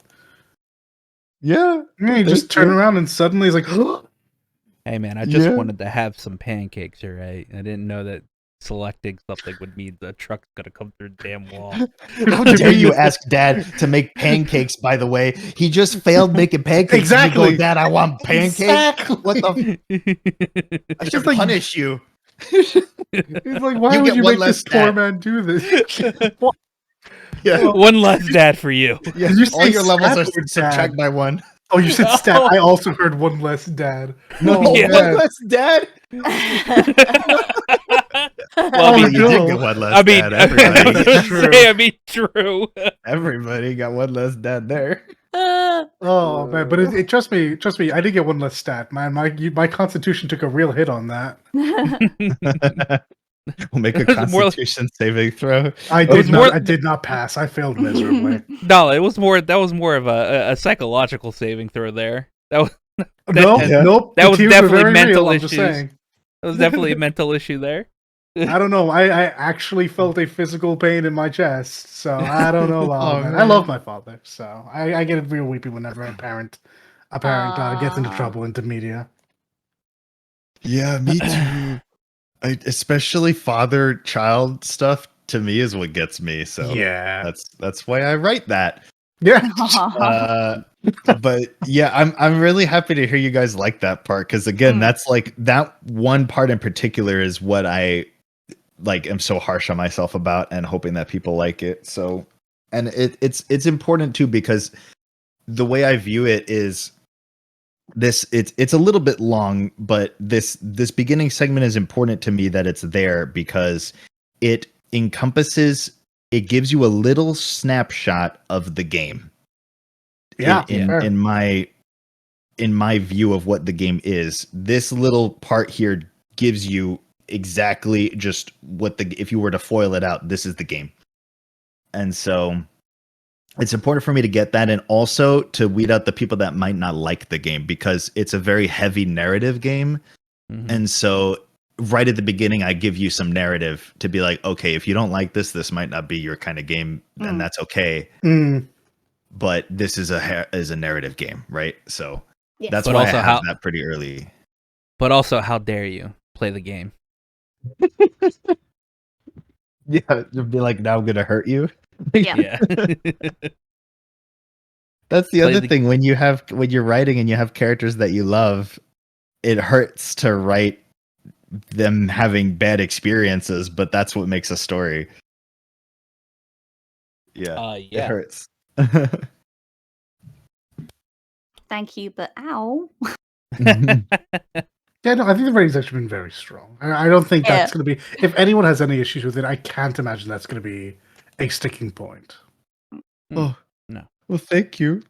Yeah, no, I mean, not to even mention, you have years of being like subjected to some of the best writing in video game history with playing 14 and all that world building. Mm-hmm. So you got to pick up something. Yeah. And in particular, what's helped me a lot, I mean, this has been a little bit over 2 years of development, so I've been learning a lot, not just writing, but all of these aspects of, game design and creating worlds and all these things over the past 2+ years. But one of the biggest things that helped me learn a lot was actually, I was listening and I don't actually read his books, but Brandon Sanderson does a bunch of like lectures, and I haven't read any of his books yet, and I'm sure they're good, but his lectures are very good on writing. And so I don't really know too much about him as a person or whatever, but his lectures are good. One of our friends is actually a big Brandon Sanderson fan. Oh yeah, I have a couple friends that are. Maybe I like his books. I don't know. He writes science fiction fantasy, and so I like that. But his lectures on writing are very good, and I've learned a lot from them. So that's helped a lot too. Definitely shows. Oh, thank you. All right, I'm going to ask you something, because at the very, I really liked the pacing of the demo, and I liked where it ended. But where it ended is not so much a exploration, talking to cute animals. It was something very different, and then it was also a fight. You actually got to have a taste of the battle system. Combat. Yeah, now Immortal combat. Yeah, speaking of 14, it did remind me of something, which is very interesting. I liked it. So what? So tell us about how you came about creating this battle system. Yes, so it's very red mage and summoner and black mage all put together. Yeah, but some of that isn't seen yet. But yes, so I wanted to make a battle system that was simple to understand, but has the ability to have some depth to it. But also, I'm not necessarily going for having crazy battle depth either. Like I said a little bit earlier, the battles are there solely because they need to be for the story. Sure. So they are just an instrument with which to tell this story. Like that whole boss battle and what transpires there and all the dialogue. Yeah, sure, I could have wrote that as just like for instance, a memory sequence, but that's not going to be anywhere near as impactful as actually being in this battle and seeing it and doing it yourself and having these actions. It's an interactive narrative piece. Right. So that's kind of my design of the battle system, is it's solely to convey this story, right? But, make it fun too where you can. So I, with Red Mage in particular, I thought it was really, it worked very well, not only just mechanic-wise, it's simple to understand, build up your bars, and then you get to do the big attack, but it worked narratively as well with the light and dark cosmos, because this the whole cosmos side of things and learning about like this energy of the universe and the whole cosmology of the story and everything. There's valor and despair and ambition, which you learn from the swords, which is the other point of the sword choice, is actually to teach the player about valor, despair, ambition. Like that's actually the main thing, really, is just to be like, here's these three things. And so now when you hear these names later, you have something to think about, to tie it back to. So I wanted to incorporate that in the battle so that the story and the gameplay kind of like meshes together. And so you're wielding Cosmos and using the light and dark aspects of it to then deal out the pure Cosmos in the ambition attack, right? So just in terms of like having something that's simple to understand, I feel like that worked well.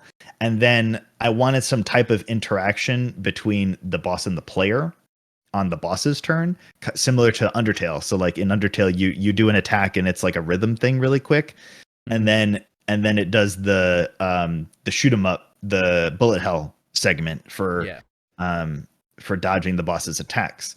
So I was like, oh, it's something like that I can do that's in a turn-based system. And I came on the QTEs, but like executed a little bit differently.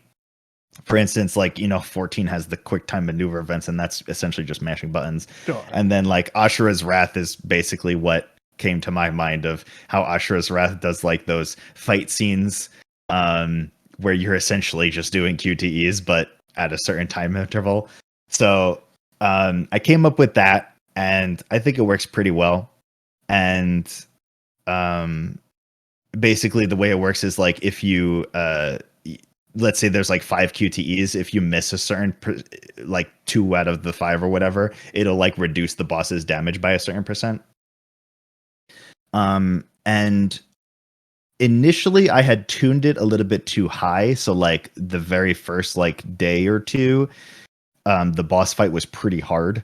And that was is that when you did it, Aqua? Yeah. I will say one thing. Thank God you put in controller support. My finger does not work with QTEs on the keyboard, or whatever. Yeah, that's the other thing. I had pretzel fingers trying to do that. I did it on the keyboard. I actually really enjoyed it. It's like, yeah, it's like typing of the dead. Hey, thank you. That's exactly where my head went. That was actually where I was going for it, was like I wanted it to be a typing game, but then, and I wanted it to eventually take up the full keyboard, like the full 26 letters, and you could spell out words, right? And so like he would like write out a word, and it could like, there could be story elements there too, right?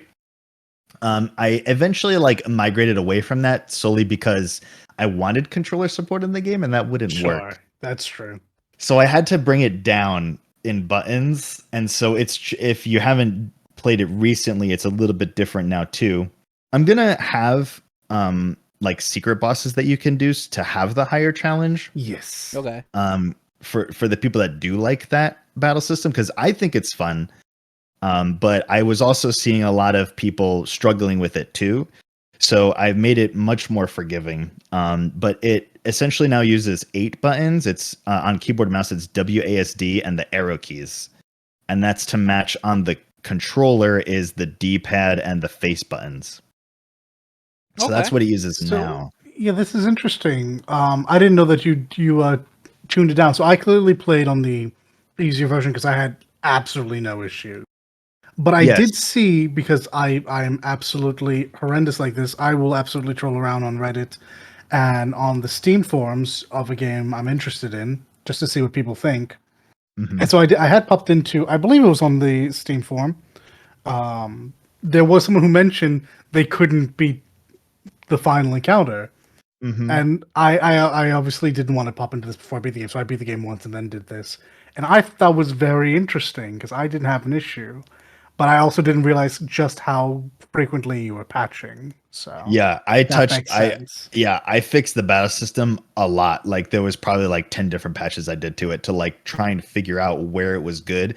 And luckily, like all the people that were streaming it like really helped me out with this, like with balancing this and getting a good feel for it. Because me developing it, I learned them every QTE, and I would execute them immediately before they even popped up. So it was hard for me to do it. Like I would get the AQESW done, right? So like it didn't. I wasn't a good test subject for it, basically, because I built it, right?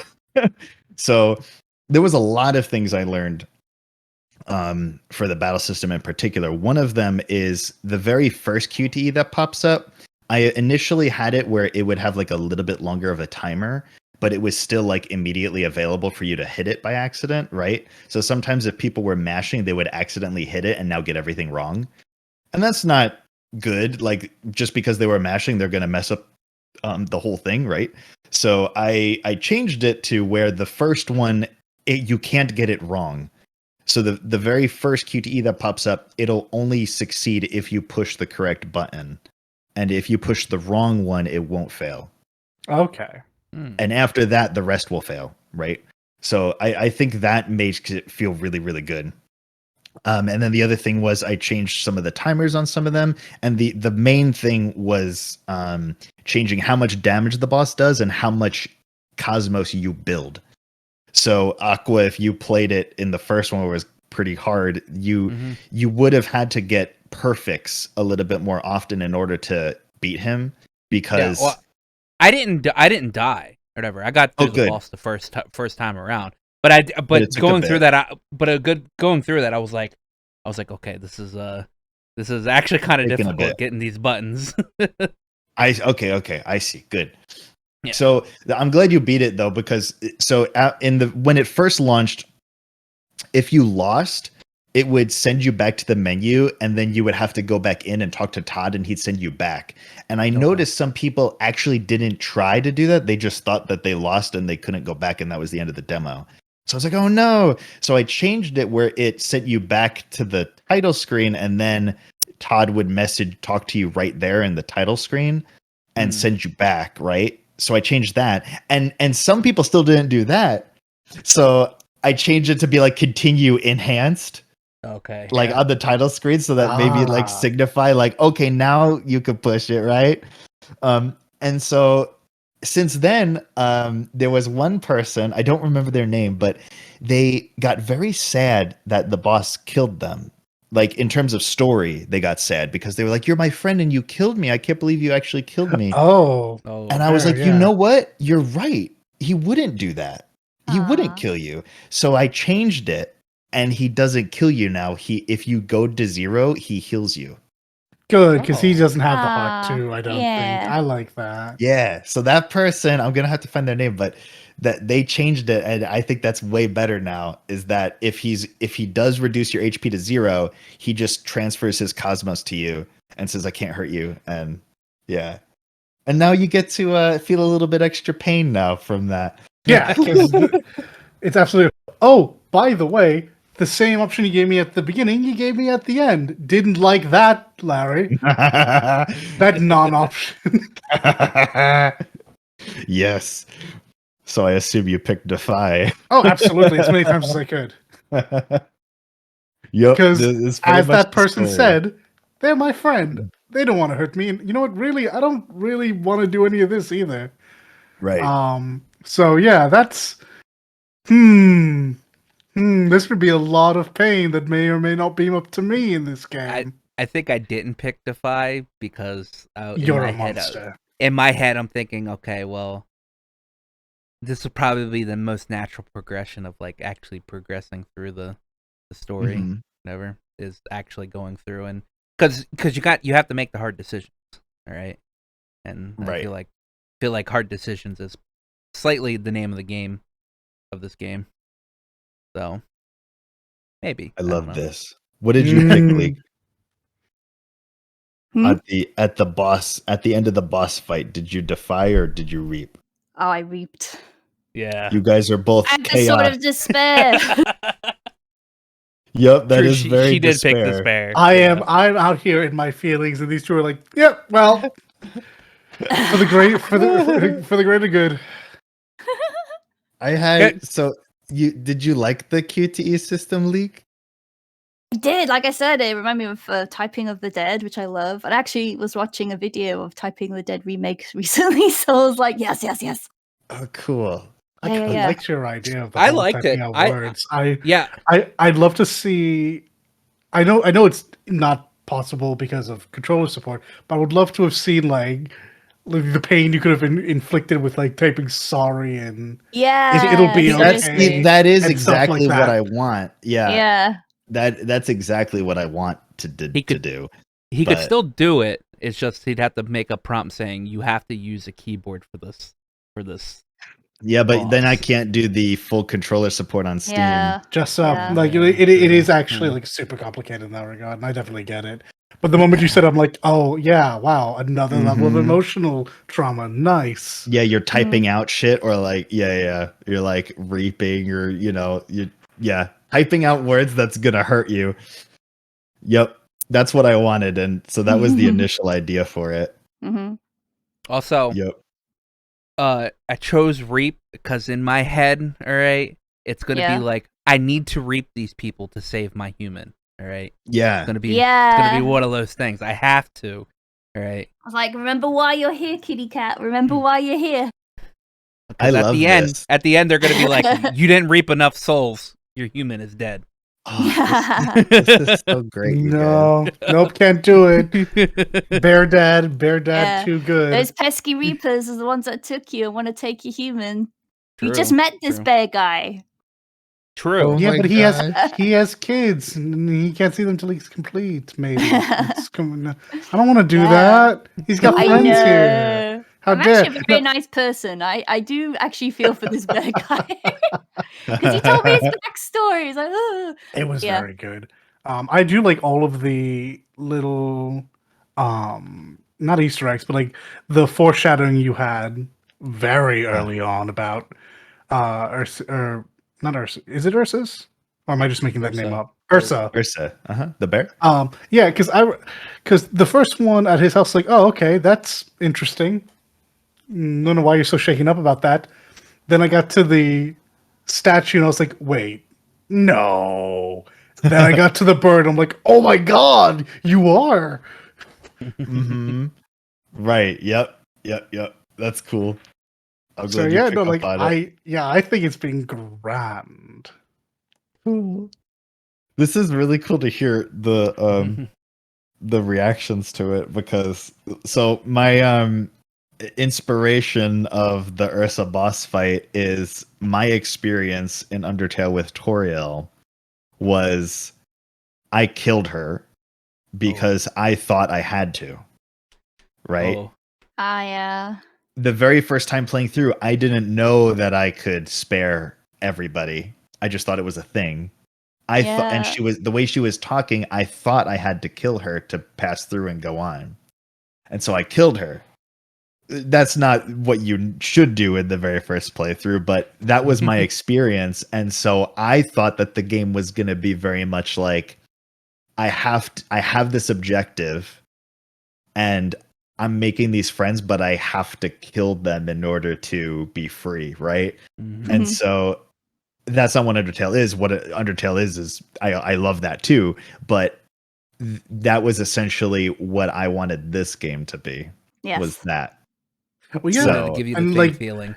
It's funny you say that's not how you're supposed to play that game, except that is exactly the trap they want you to fall into. Exactly. Yeah. Yes, exactly. So, and obviously, I mean, I think one of my favorite moments from this game has nothing to do with the game. I came out of it, and my first thought was like, God, I really feel the Undertale tones. And Aqua, as if he had it like just prepped and ready, immediately presents me with, to everyone who's saying they feel Undertale about this, like the highest form. It's like, oh, okay.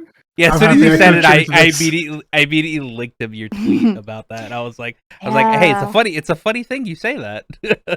Yeah, I know, because I was getting major Flowey vibes from Todd as well. Oh yeah. Yes, that's Todd to me. Todd is what Flowey would be like if Flowey was with you the whole game. That's Todd to me. So like this is like what I mean by like I freaking love Undertale and Kingdom Hearts and Zelda and all these games, but like I'm taking inspiration from them, but in particular the feelings that I had when playing them. So not necessarily like exactly what they did, but what they inflicted on me. And so I want to make a game that inflicts that. Right. So that's my whole design approach to it. So that's really cool to hear. Yeah. Yes. Fucking Larry's just a masochist and a sadist at the same time. He's like, yeah, I love being made to feel these things, but I also love to make people feel these things. Yes, exactly. It's very Yoko Taro. I watched a talk from Yoko Taro, and he was like, I'm a little crazy. I think I work backwards from everybody else, because he was talking about how he writes the stories for games. He was like, yeah, I start with the sad thing, and then I work backwards. How do I get to that sad thing? And when he was like, yeah, so a girl dies. It's on her wedding day. How do I get to that? Right? Like, and so that like he explained his writing process, and I was like, I do that. Aha. I do it. Girl dies on her wedding day. How do I get to that? All right, we're going all the way back to where the guy first met the girl. Yeah. Yo. That's good. That's good. Inflict pain. Hey, man. Dalit knows I am the one that forces him to watch all of the anime that crushes his heart. Yes. So. I'm still messed up about it. I will occasionally, because one of the streamers I don't watch anymore, but I used to watch, has the Your Lie in April theme as his outro. There's a rock version of that. I am constantly reminded of how much I enjoyed that and how absolutely heartbroken I was at the end. Oh, yeah. Aqua is like a masochist and a sadist. He's like, ow, now it's your turn. Yeah, ow, I will not suffer alone. I must spread this. I will go through it first and be like, okay, all right, how do I convince Dalit to get through this? All right, I might have to give up an anime for like half a year to get him to watch, but I will get him into it, or at least I will force him to feel things. Like I made you guys watch Silent Voice as well. Mm-hmm. Wow. Yeah. How did you do that? It's like, oh, you like Shinkai, right? Yeah. You probably like this then too. Yeah, exactly. Like, the ending is not at all what I expect. You like Makoto Shinkai, right? Yeah. You like KyoAni, right? You'll like this. And don't get me wrong, I definitely did, but very similar to 909. Like, it hurt the whole way through. Well, you got to have some moments of levity, right? Like that's what the whole forest area is like. It's like, oh, there's a cute, fun, happy characters. I'm having such a fun time. Oh yeah, there's this whole existential dread, psychological horror. Let's go. Like that's what I'm aiming for. Woohoo! Like woohoo! Nice little area. Remember, we're all dead. Oh right. Yeah.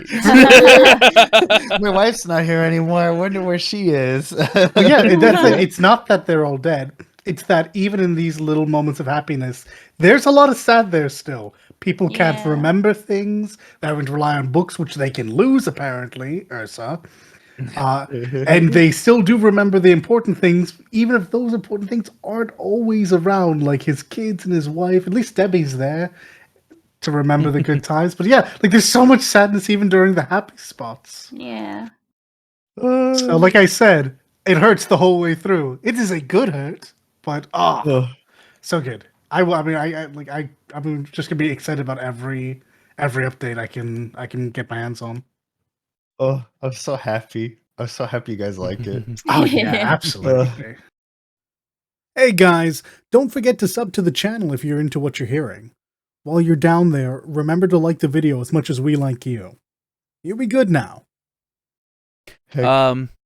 Before this, we were talking about, because I showed you the clip of the weird invisible wall I ran into, or some stopgap. You mentioned something about, because we were talking about how you made stuff specifically for people that might might try to Ocarina of Time this game. Yeah, you people. My friend Yomu. I had Yomu play some stuff and he broke everything. I'm like, well, now I have to put these things in here for people like you.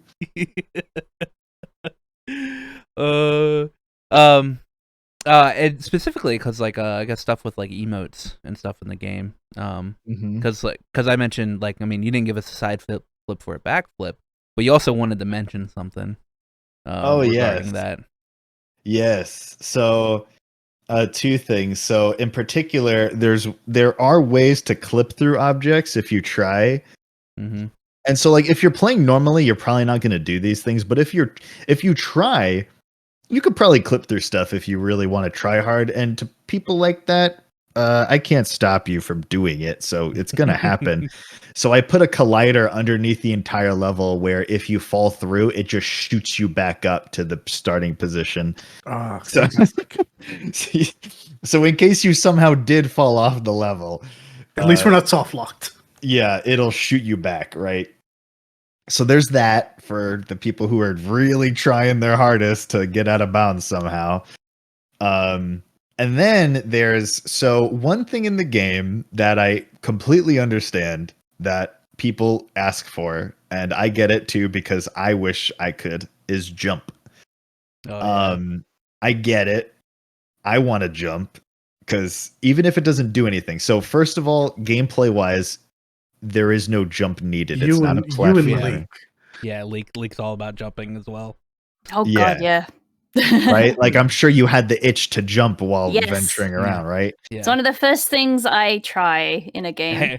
Right. I press space bar a lot and I'm like I'm not jumping. All right. So it's not That's part of why I made spacebar interact. Oh yeah. I guess to be like, it's taken up by interact. You can't jump, right? So at least it does something. But so yeah, like Zelda, you can't jump.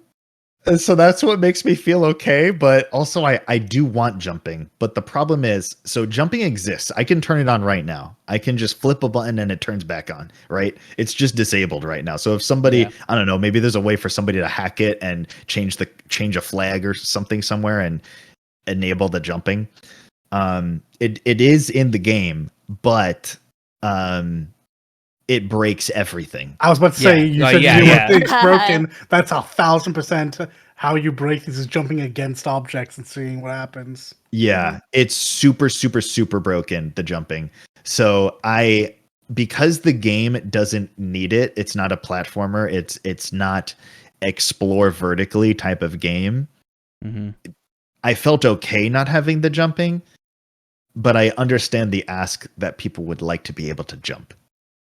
So I was going to ask you guys what you would think of what if I had a jump that was just an animation, but it doesn't actually change your position.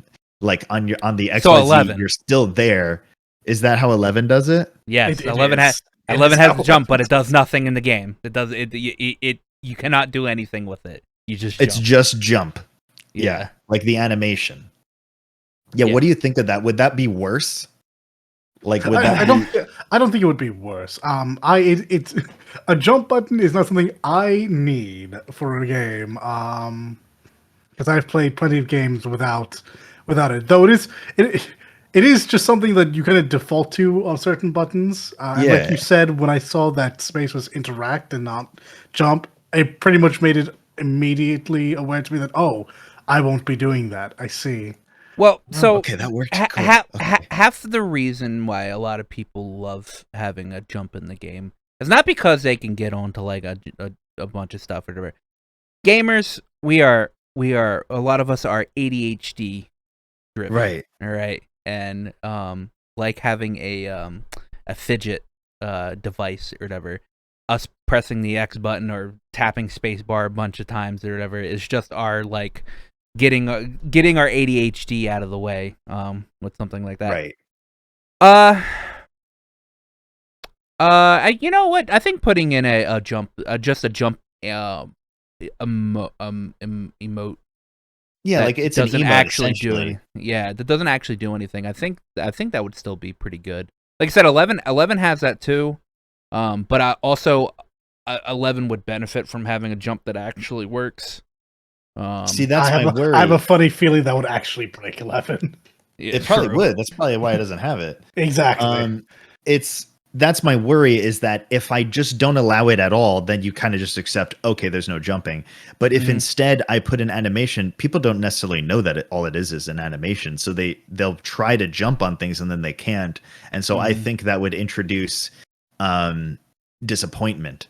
Yes. And if nothing else, if not just the disappointment, which I believe you are correct about, you'll get a lot of let's call them fake bug reports, not because they're disingenuous, but because they genuinely expect to be able to jump on something, and then no, like, oh, I tried to jump up on this and I jumped, but for whatever reason I couldn't.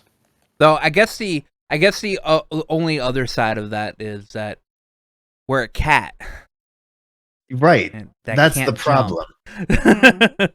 That's my problem. It's a cat, right? So if I'm going for the feel of playing a cat, so let's think about it this way. Stray, you can't jump freely either. You just you sling onto things essentially. Yeah. And that was good that they did it that way because it made the platforming interesting. But I immediately knew why they did that. I was like, it would be so insane if you could jump around like a real cat in that game freely.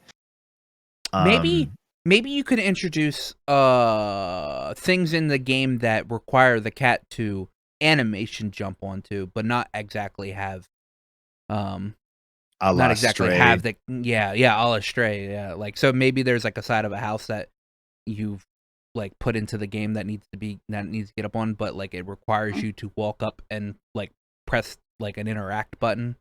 And it does an animation and you jump up. Yeah. But, you know, like Ocarina of Time, you just run towards the gaps and stuff, right? And it does the animation jump. Right. Yeah. But hey, it's okay. You can appease me easily by just adding a meow button. Just add a meow. I could just meow whenever I want. Whenever you emote, you do make a sound. Yeah. Meow. Yeah, but however, I realized this by somebody else playing, you stop. Yeah. So I realized that that's a problem. That is true. Yeah. Because you emote, so maybe you want to be able to walk around doing it. Yeah. So I'm thinking of the ADHD brain, right? Because I have it too. Yeah. Just let me meow. What about instead of jumping, what if it was like a roll or something? Oh, that's fine too. Yeah. Oh yeah, true. That's pretty good. Yeah. Because now that's on the ground. Yeah. So you're not doing a jumping on command, you're rolling. That's fine as well. Yeah. Mm-hmm. Anything I just tap while I'm walking or doing something. Right.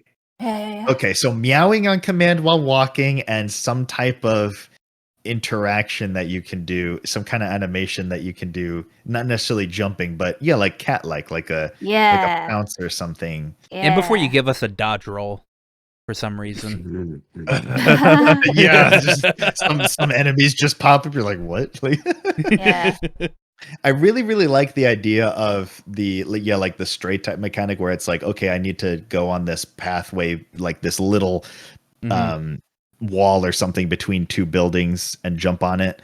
That is actually extremely complicated and probably not something that I can do realistically, but I can think of an interesting idea without having to be it's so involved. So it's a good idea. Sure. Mm-hmm. Okay, yeah, that's definitely a good compromise then. I'm gonna revisit it and see if I can get jumping to fully work, but I did, like, I have some collision updates that I did, and so I tried it with the new collision system and it still broke everything. So I think it's just something that I need to not do. I think I would rather have the game not break all the time. I mean, you just think about it. You're running into things that even like AAA developers run into, because jumping breaks AAA games. Period. Yeah, it's hard. So, like, even in Final Fantasy 15, jumping technically kind of broke that game a little bit. Hell, they even have a full dungeon in Final Fantasy 15 that jumping just actually kind of sucks. I remember. 14 is so good about jumping. Yeah, true. I'm like, I get so jealous. Like, I went back like the other day, like it was like a couple days ago. I was on 14 and I'm like, how did they do it? Like, so I was like going up to walls and jumping around and stuff. I'm like, this is so good. How did they make this so clean? Because it's exactly the type of jumping I would want. Mm-hmm. And it's because their environment is just so painstakingly put together that that's why they're colliders and everything. It's all not straight lines, which isn't a dig at you, obviously. I mean, like we were talking about 11. 11's just all straight lines. Right. It's why like you can't. It's why like ledges and edges and slopes don't really exist. And yeah, that stuff takes a lot of time and a lot of effort. So. Mm-hmm. Like they probably had a whole team just doing the collision on maps in 14 for like months. So like that's how much work it takes. So I'm gonna. I don't think the jumping's a thing. However, the just having a button to meow or like roll or do some type of quick animation just to do while walking around, I think that will be good. Yeah. Press F to cat. Yes, activate F my the neurons, cat, yeah. make brain go brr. Yes. Cool. Okay. I'm sorry, press F to feline. Ooh, almost missed that softball. You got teed up and everything. Ooh. Cool. This is good. I'm writing this down. Thank you. Yeah. Okay. Let me think. So I do believe you have a Kickstarter soon, right? May Oh yeah, 1st. that's still away. May Yeah. 1st. Talk about that. Yes. So I have that is starting. Yep, May 1st. Oh my gosh, that has been something, a whole other thing. Like that could be a whole career just running a Kickstarter. Like I'm sure it is a career. I'm sure people like companies will just hire out other people that this must be a career. It has to be. Like they hire other people to run your Kickstarter, right? Like I've been researching it. Yeah, like I've been researching it for like a year, essentially. Just learning about how to even do it. And so yeah, my brain's kind of fizzled out at this point, but basically the demo getting the demo out was super important to have people be able to experience and play the game, and then that way they have something that they could be like, okay, this is a real thing. He's actually going to make this, right? Like to establish some trust that it will be complete, right? And also to even be like, am I even going to like this at all, right? Like, is it even the type of game I'm going to like? So that was important to get out.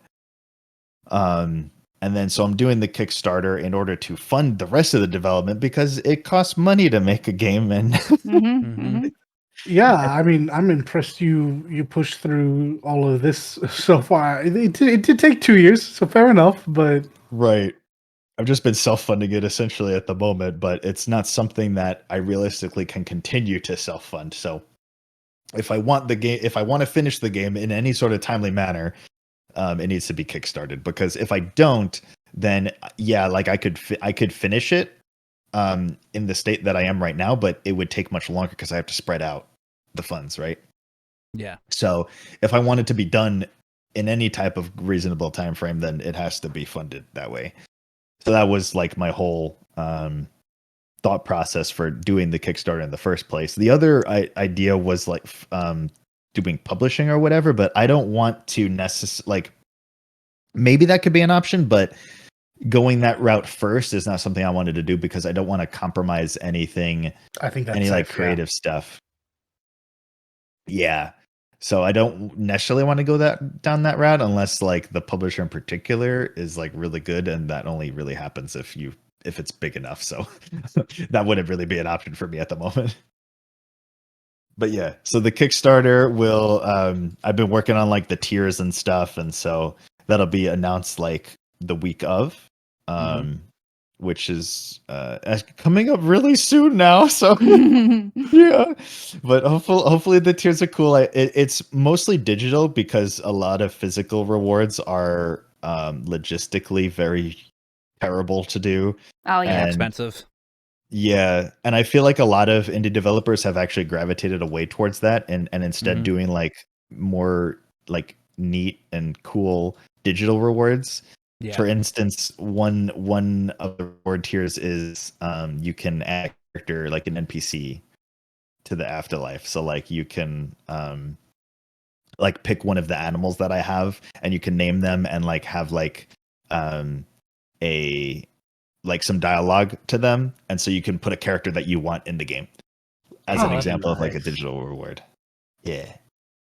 So working on that. I'm very, very nervous about it because Kickstarter is all or nothing, right? So I'm very nervous and scared.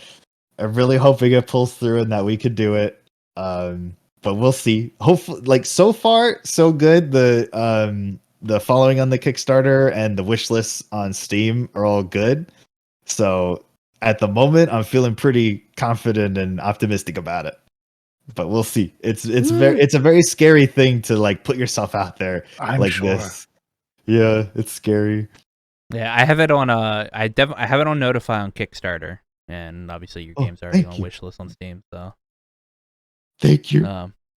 You'll be my second game on Kickstarter that I'll back. So. What was the other one you did?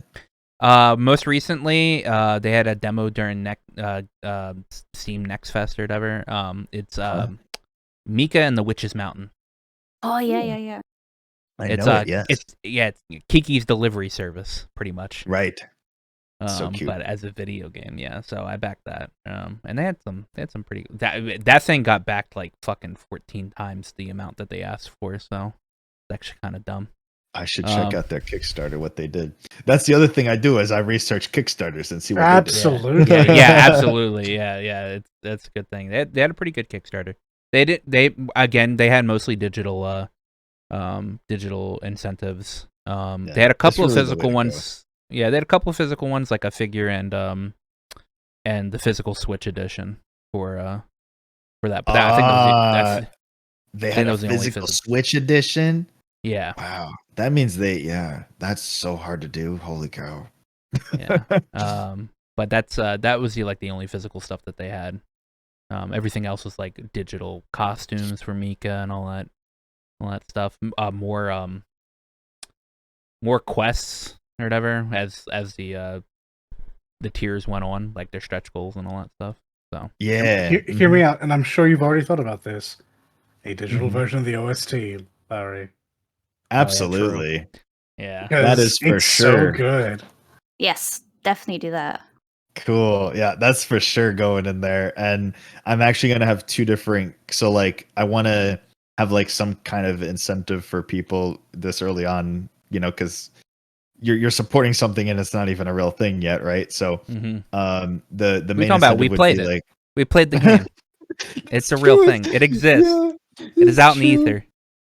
I kind of view it as like chapter 1, essentially. Like, I know it's a demo, but it's essentially chapter 1 of the game, right? Like it's pretty it was pretty big for a demo. I kind of went a little overboard. Yeah, so it's what you should say. Like it felt maybe not like a complete game, but like a very well put together, full, small indie title that you pick up for like $5-10. Yeah, it was like a prologue demo, like how like a lot of games are doing, like where you play the demo and it carries over into the main game or whatever. So it's like a prologue demo. Yes, that's what I was going for. Cool. So yeah, so the OST for sure, and I would because the OST is so big, I would give the current digital OST like right now, like as soon as the Kickstarter would have been like when the Kickstarter's over and if it was successful, right, then they would just get like the digital OST right now of the demo OST essentially, because that's like 20 tracks already. and then the full game is at like 50 or something. Like we're still working on it too. There'll be more, but that would be that I can't give out though, because that has spoilers. So yeah, that can't be there, because there's a lot of the songs have what's the word? I can't think of the word. It's a word for where there's a melody in a theme song and then the same leitmotif. Yeah, leitmotifs are amazing, and I always love when people use them. And I noticed that in this. Oh, good. The whole game has that. So yeah, if just hearing songs would be spoilers, so I can't put them out. That's understandable, actually. Yeah. I'm very excited about it. I'm very hopeful and optimistic about the Kickstarter. So, but we shall all see. Very excited about the game in general. Yeah, 100%. Oh, thank you guys. Do you guys have any more questions? So like, have you? I know a lot of development goes into games and lots of forward thinking as well. What are your plans for the future? Do you have any plans for the future for concerning this game? Like any ideas for like DLC, or you just like, I just want to get this out first? Oh, like deals, like past that? No, no, I am just full on just with the story at the moment. So, I have pretty much the whole story written out. The way that I write, I discover right. So I have overall major beats that happen, and I have all the characters. I have all the major moments and the overall story and the world building and the lore and all that is all built. But the actual nitty gritty of the in between of the adventure, essentially, of going from A to B, that's written as I go.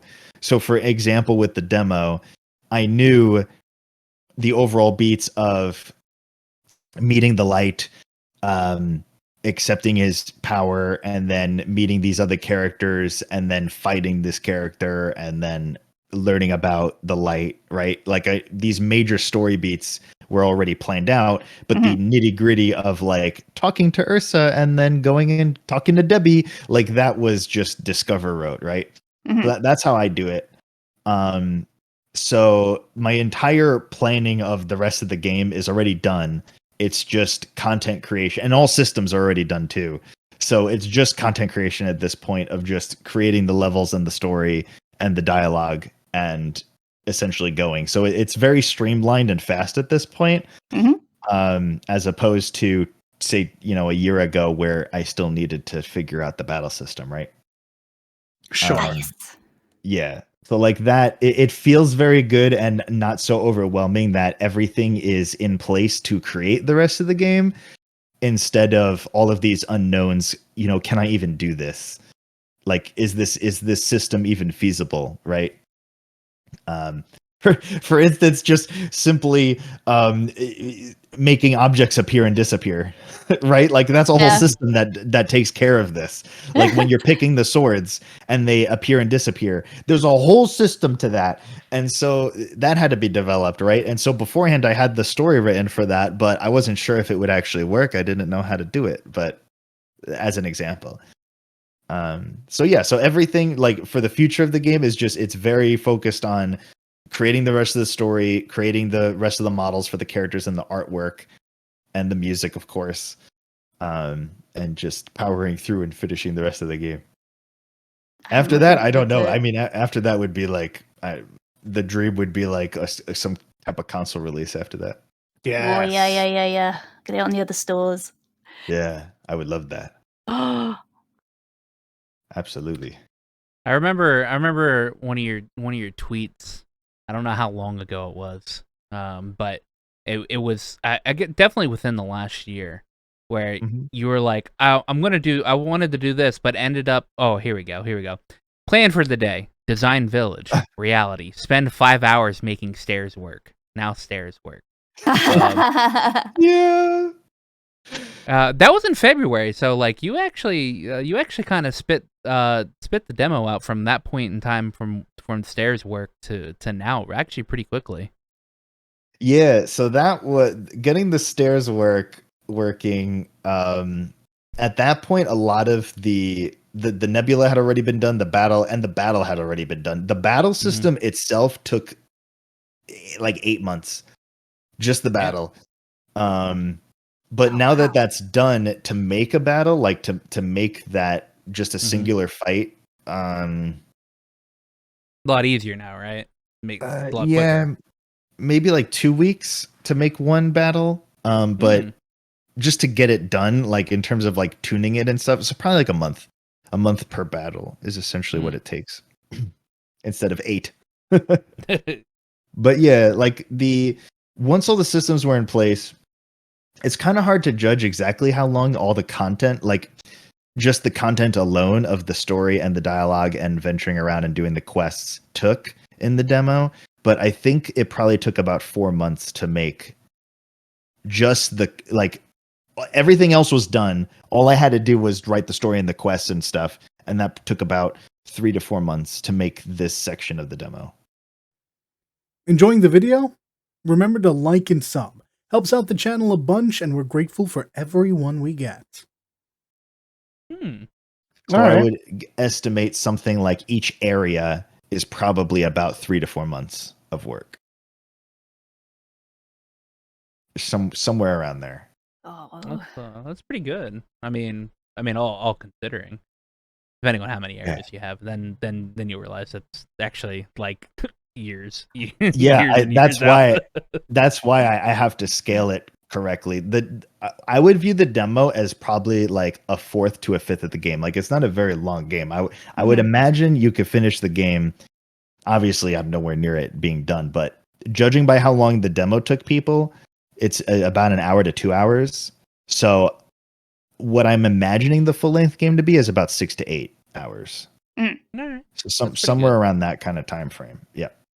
Something you could beat in a week. That's a nice comfy time frame. Yeah. Mm-hmm. Yeah. So there's like 4 major areas. Like Orion Forest would be a major area, so there would be 4, and in addition, like other minor ones, right? But 4 major areas. Okay. Oh, sweet. Now, here's another question: if you could go back in time and tell yourself some good advice for experience you know now, what would it be? Oh my gosh. I can't pick like one thing. Oh god. What would I So a big one, and something I learned specifically from watching streams, is I didn't, game design wise, I didn't give people enough information to do what I wanted them to do. For instance, the white flowers. In the first build, there wasn't enough information for a player to reasonably find it easily.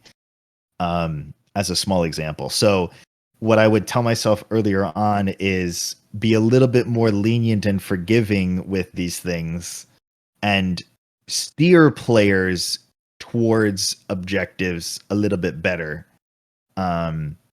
Because while I do want the type of game where it doesn't hold your hand and tells you where to go with a quest marker, there is the going too far with that too. So striking that balance is hard, but I think I've landed on a good one. And then telling myself something even earlier on is be okay with using assets. Early on, I was super worried about it, utilizing Unity Asset Store stuff, and I never saw a single person comment on the fact that I was using store assets. Like nobody complained about it. I mean, yeah, no. I'd be surprised if some people did complain about it, because I'd be like, that's only because you didn't say you handcrafted, put all this time and effort into making these. A lot of people who catch crap about things like that are not as open about the fact that they're using material like this. I see. That's true. So like doing that, or what they call like asset flipping, where you're essentially just taking an asset and barely doing anything with the game, and all you're doing is just essentially pulling in a scene, slapping on a thing, and being like, okay, I made a game, and you're like, you did that in a month, like just so. Right. So yeah, but it's something that I worried a lot about, and also finding assets that worked well together is very hard too, because you could find something that you want to use in your story. You're like, oh, this, like for instance, the portal that shows up in the nebula to go into the afterlife. I had a different portal before that because it looked really cool. But Stargate. Like this, like it exactly. It's kind of like a Stargate, yeah. But it looked like it was a little bit too high fidelity, essentially. Like the game is very simplistic and stylized, right? But the asset that I used was a little bit too high quality and realistic looking, and it didn't fit. It stuck out like a sore thumb. You're like, ugh. So that's just an example of like telling myself like, try and find assets that work together, and also be okay with using them. Just like you said, not like be upfront about it, being like, I'm using assets, but it's a little bit different if the purpose of your game is graphical fidelity and you're like, okay, I'm trying to make this game that looks really good. I designed all this stuff, right? That's different. I'm going for a story. And so I'm just using these assets to tell a story. right? And so that's how I'm like, okay, it's fine to use assets. I'm just telling a story, and these help me do that. Yeah, I don't think you'll run into anybody that'll be like, this guy's just using like assets or whatever, because again, you're not claiming that you made any of this, that you like made any of these assets or anything like that. And also, like, most of the people that actually like, you know, probably load up this game and play it understand what the purpose of this game actually is. Right. Right. So that's good. But there's also the people on the internet, so. Right. Yeah. I mean, there's no pleasing everybody. That's the other thing. Yeah. As long as the people that my target audience, as long as the people that I'm making the game for, if they like it, then I'm doing it right. If somebody who is going into this expecting there to be like some type of action RPG, like a Dark Souls, it's not that. They need to go away. Go play Dark Souls. You don't need to play my game. It's okay.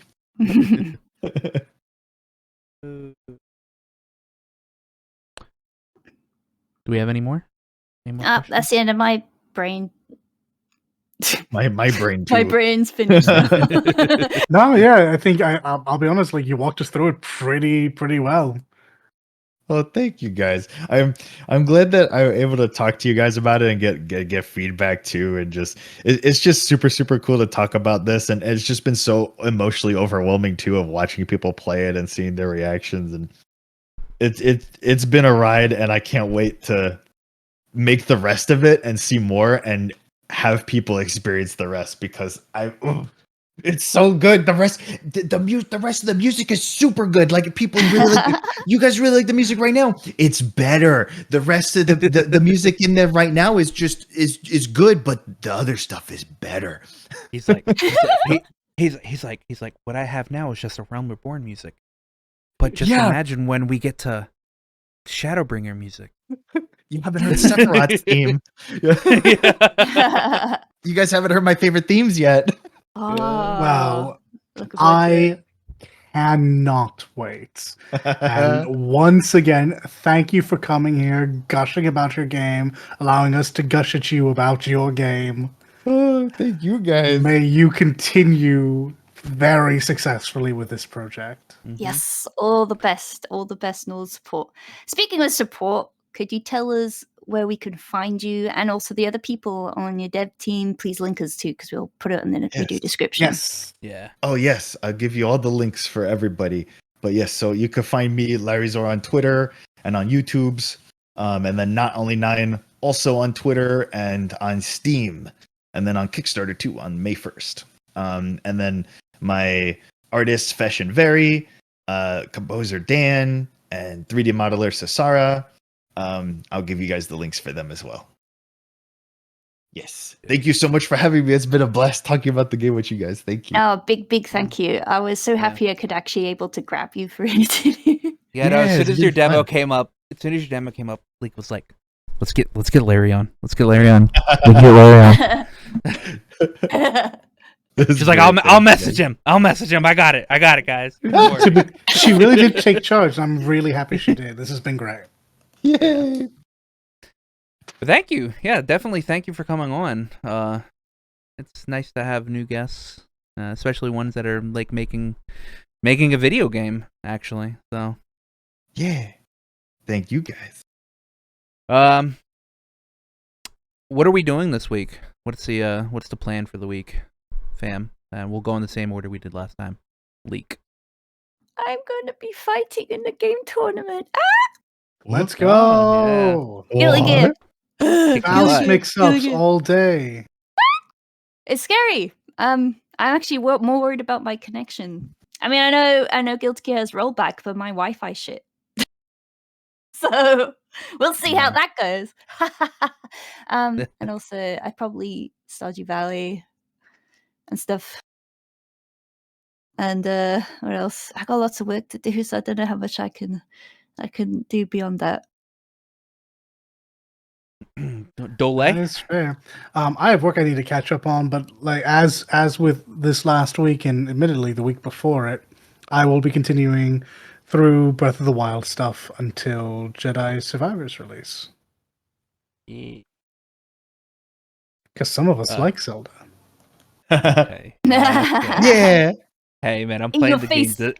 I'm playing the game Yeah. despite not liking it. Okay, you know what? I'm proud of you. All right. Larry, anything anything other than Unity? No, I'm just working on Kickstarter and Unity. In particular, well, I'm working on a system where you could talk to. So something I realized, if this, I don't want to go on another tangent. No, So you're good. if you, something that I also realized about is the main story progression, making sure that the player can remember where they need to go in case they missed it. And Quest log? so I'm not doing that, but Okay. I'm doing something a little bit different. So because I don't want a quest log. Okay. But I do want, because I want the exploration still to be a thing. However, I want the main story to be pretty seamless to go through it. So right now how it works is, and this is something that I've updated and changed by watching streams, is when you're talking to NPCs throughout the MSQ, if they disappear and so you can't go back to them for what they say, NPCs around them will remind you of things. For instance, when Debbie goes, okay, yeah, let's find some inspiration, other NPCs around the village will now talk about Edwin and talk about, have you seen his diorama? Oh, okay.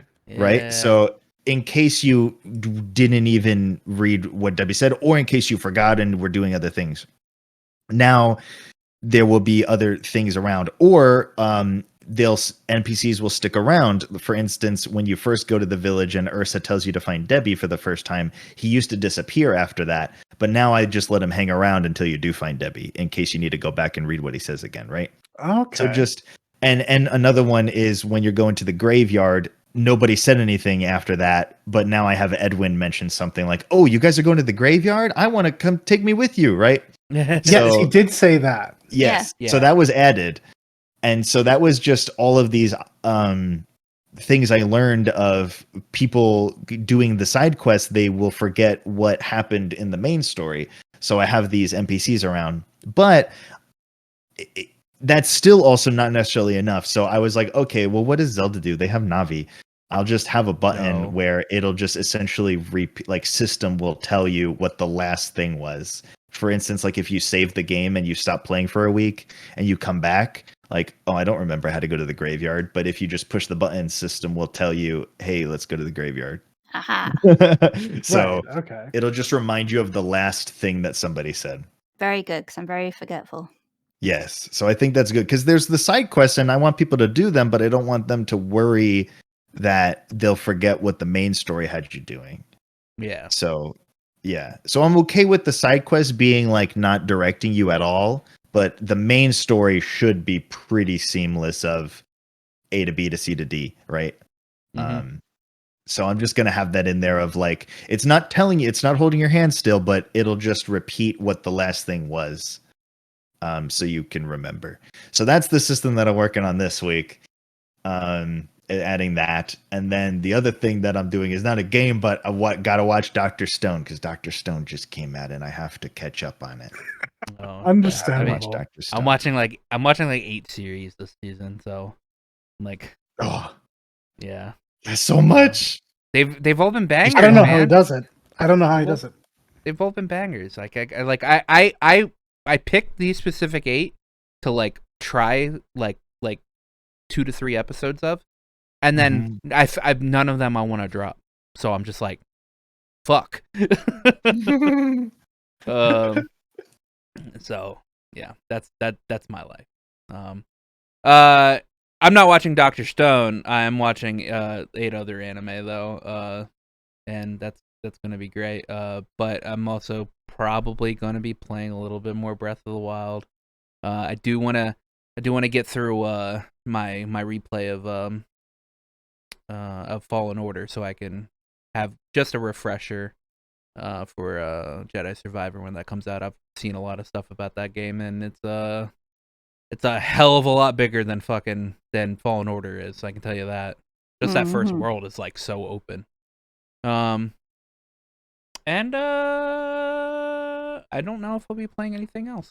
I have no idea. I have gamer ADHD, so if I see a game on my list that I want to like just press like download and play on, I'll end up doing that. I am going to go back into not only 9 so I can try out all the new updates that came out over the past like 2 weeks for it. So they did play that like that thing is. Oh yeah, true. I want to try out the controller support and like go through the boss on the controller and see how well that is. And let me know what you think about the controller. We will. I will. And I play primarily all my games on controller unless it's an MMO. So good. Yeah, I like the controller personally. I think it's good. So yeah. I think it's my preferred way of doing it too. So yeah, cool. All right. Well, again, thank you for coming on, taking a little bit of your little bit of your time to talk to us, and we will we'll probably grab you again later on in the future as more developments come up with this game. So yeah, sounds good. Thank you guys. Thank you so much. Thank you.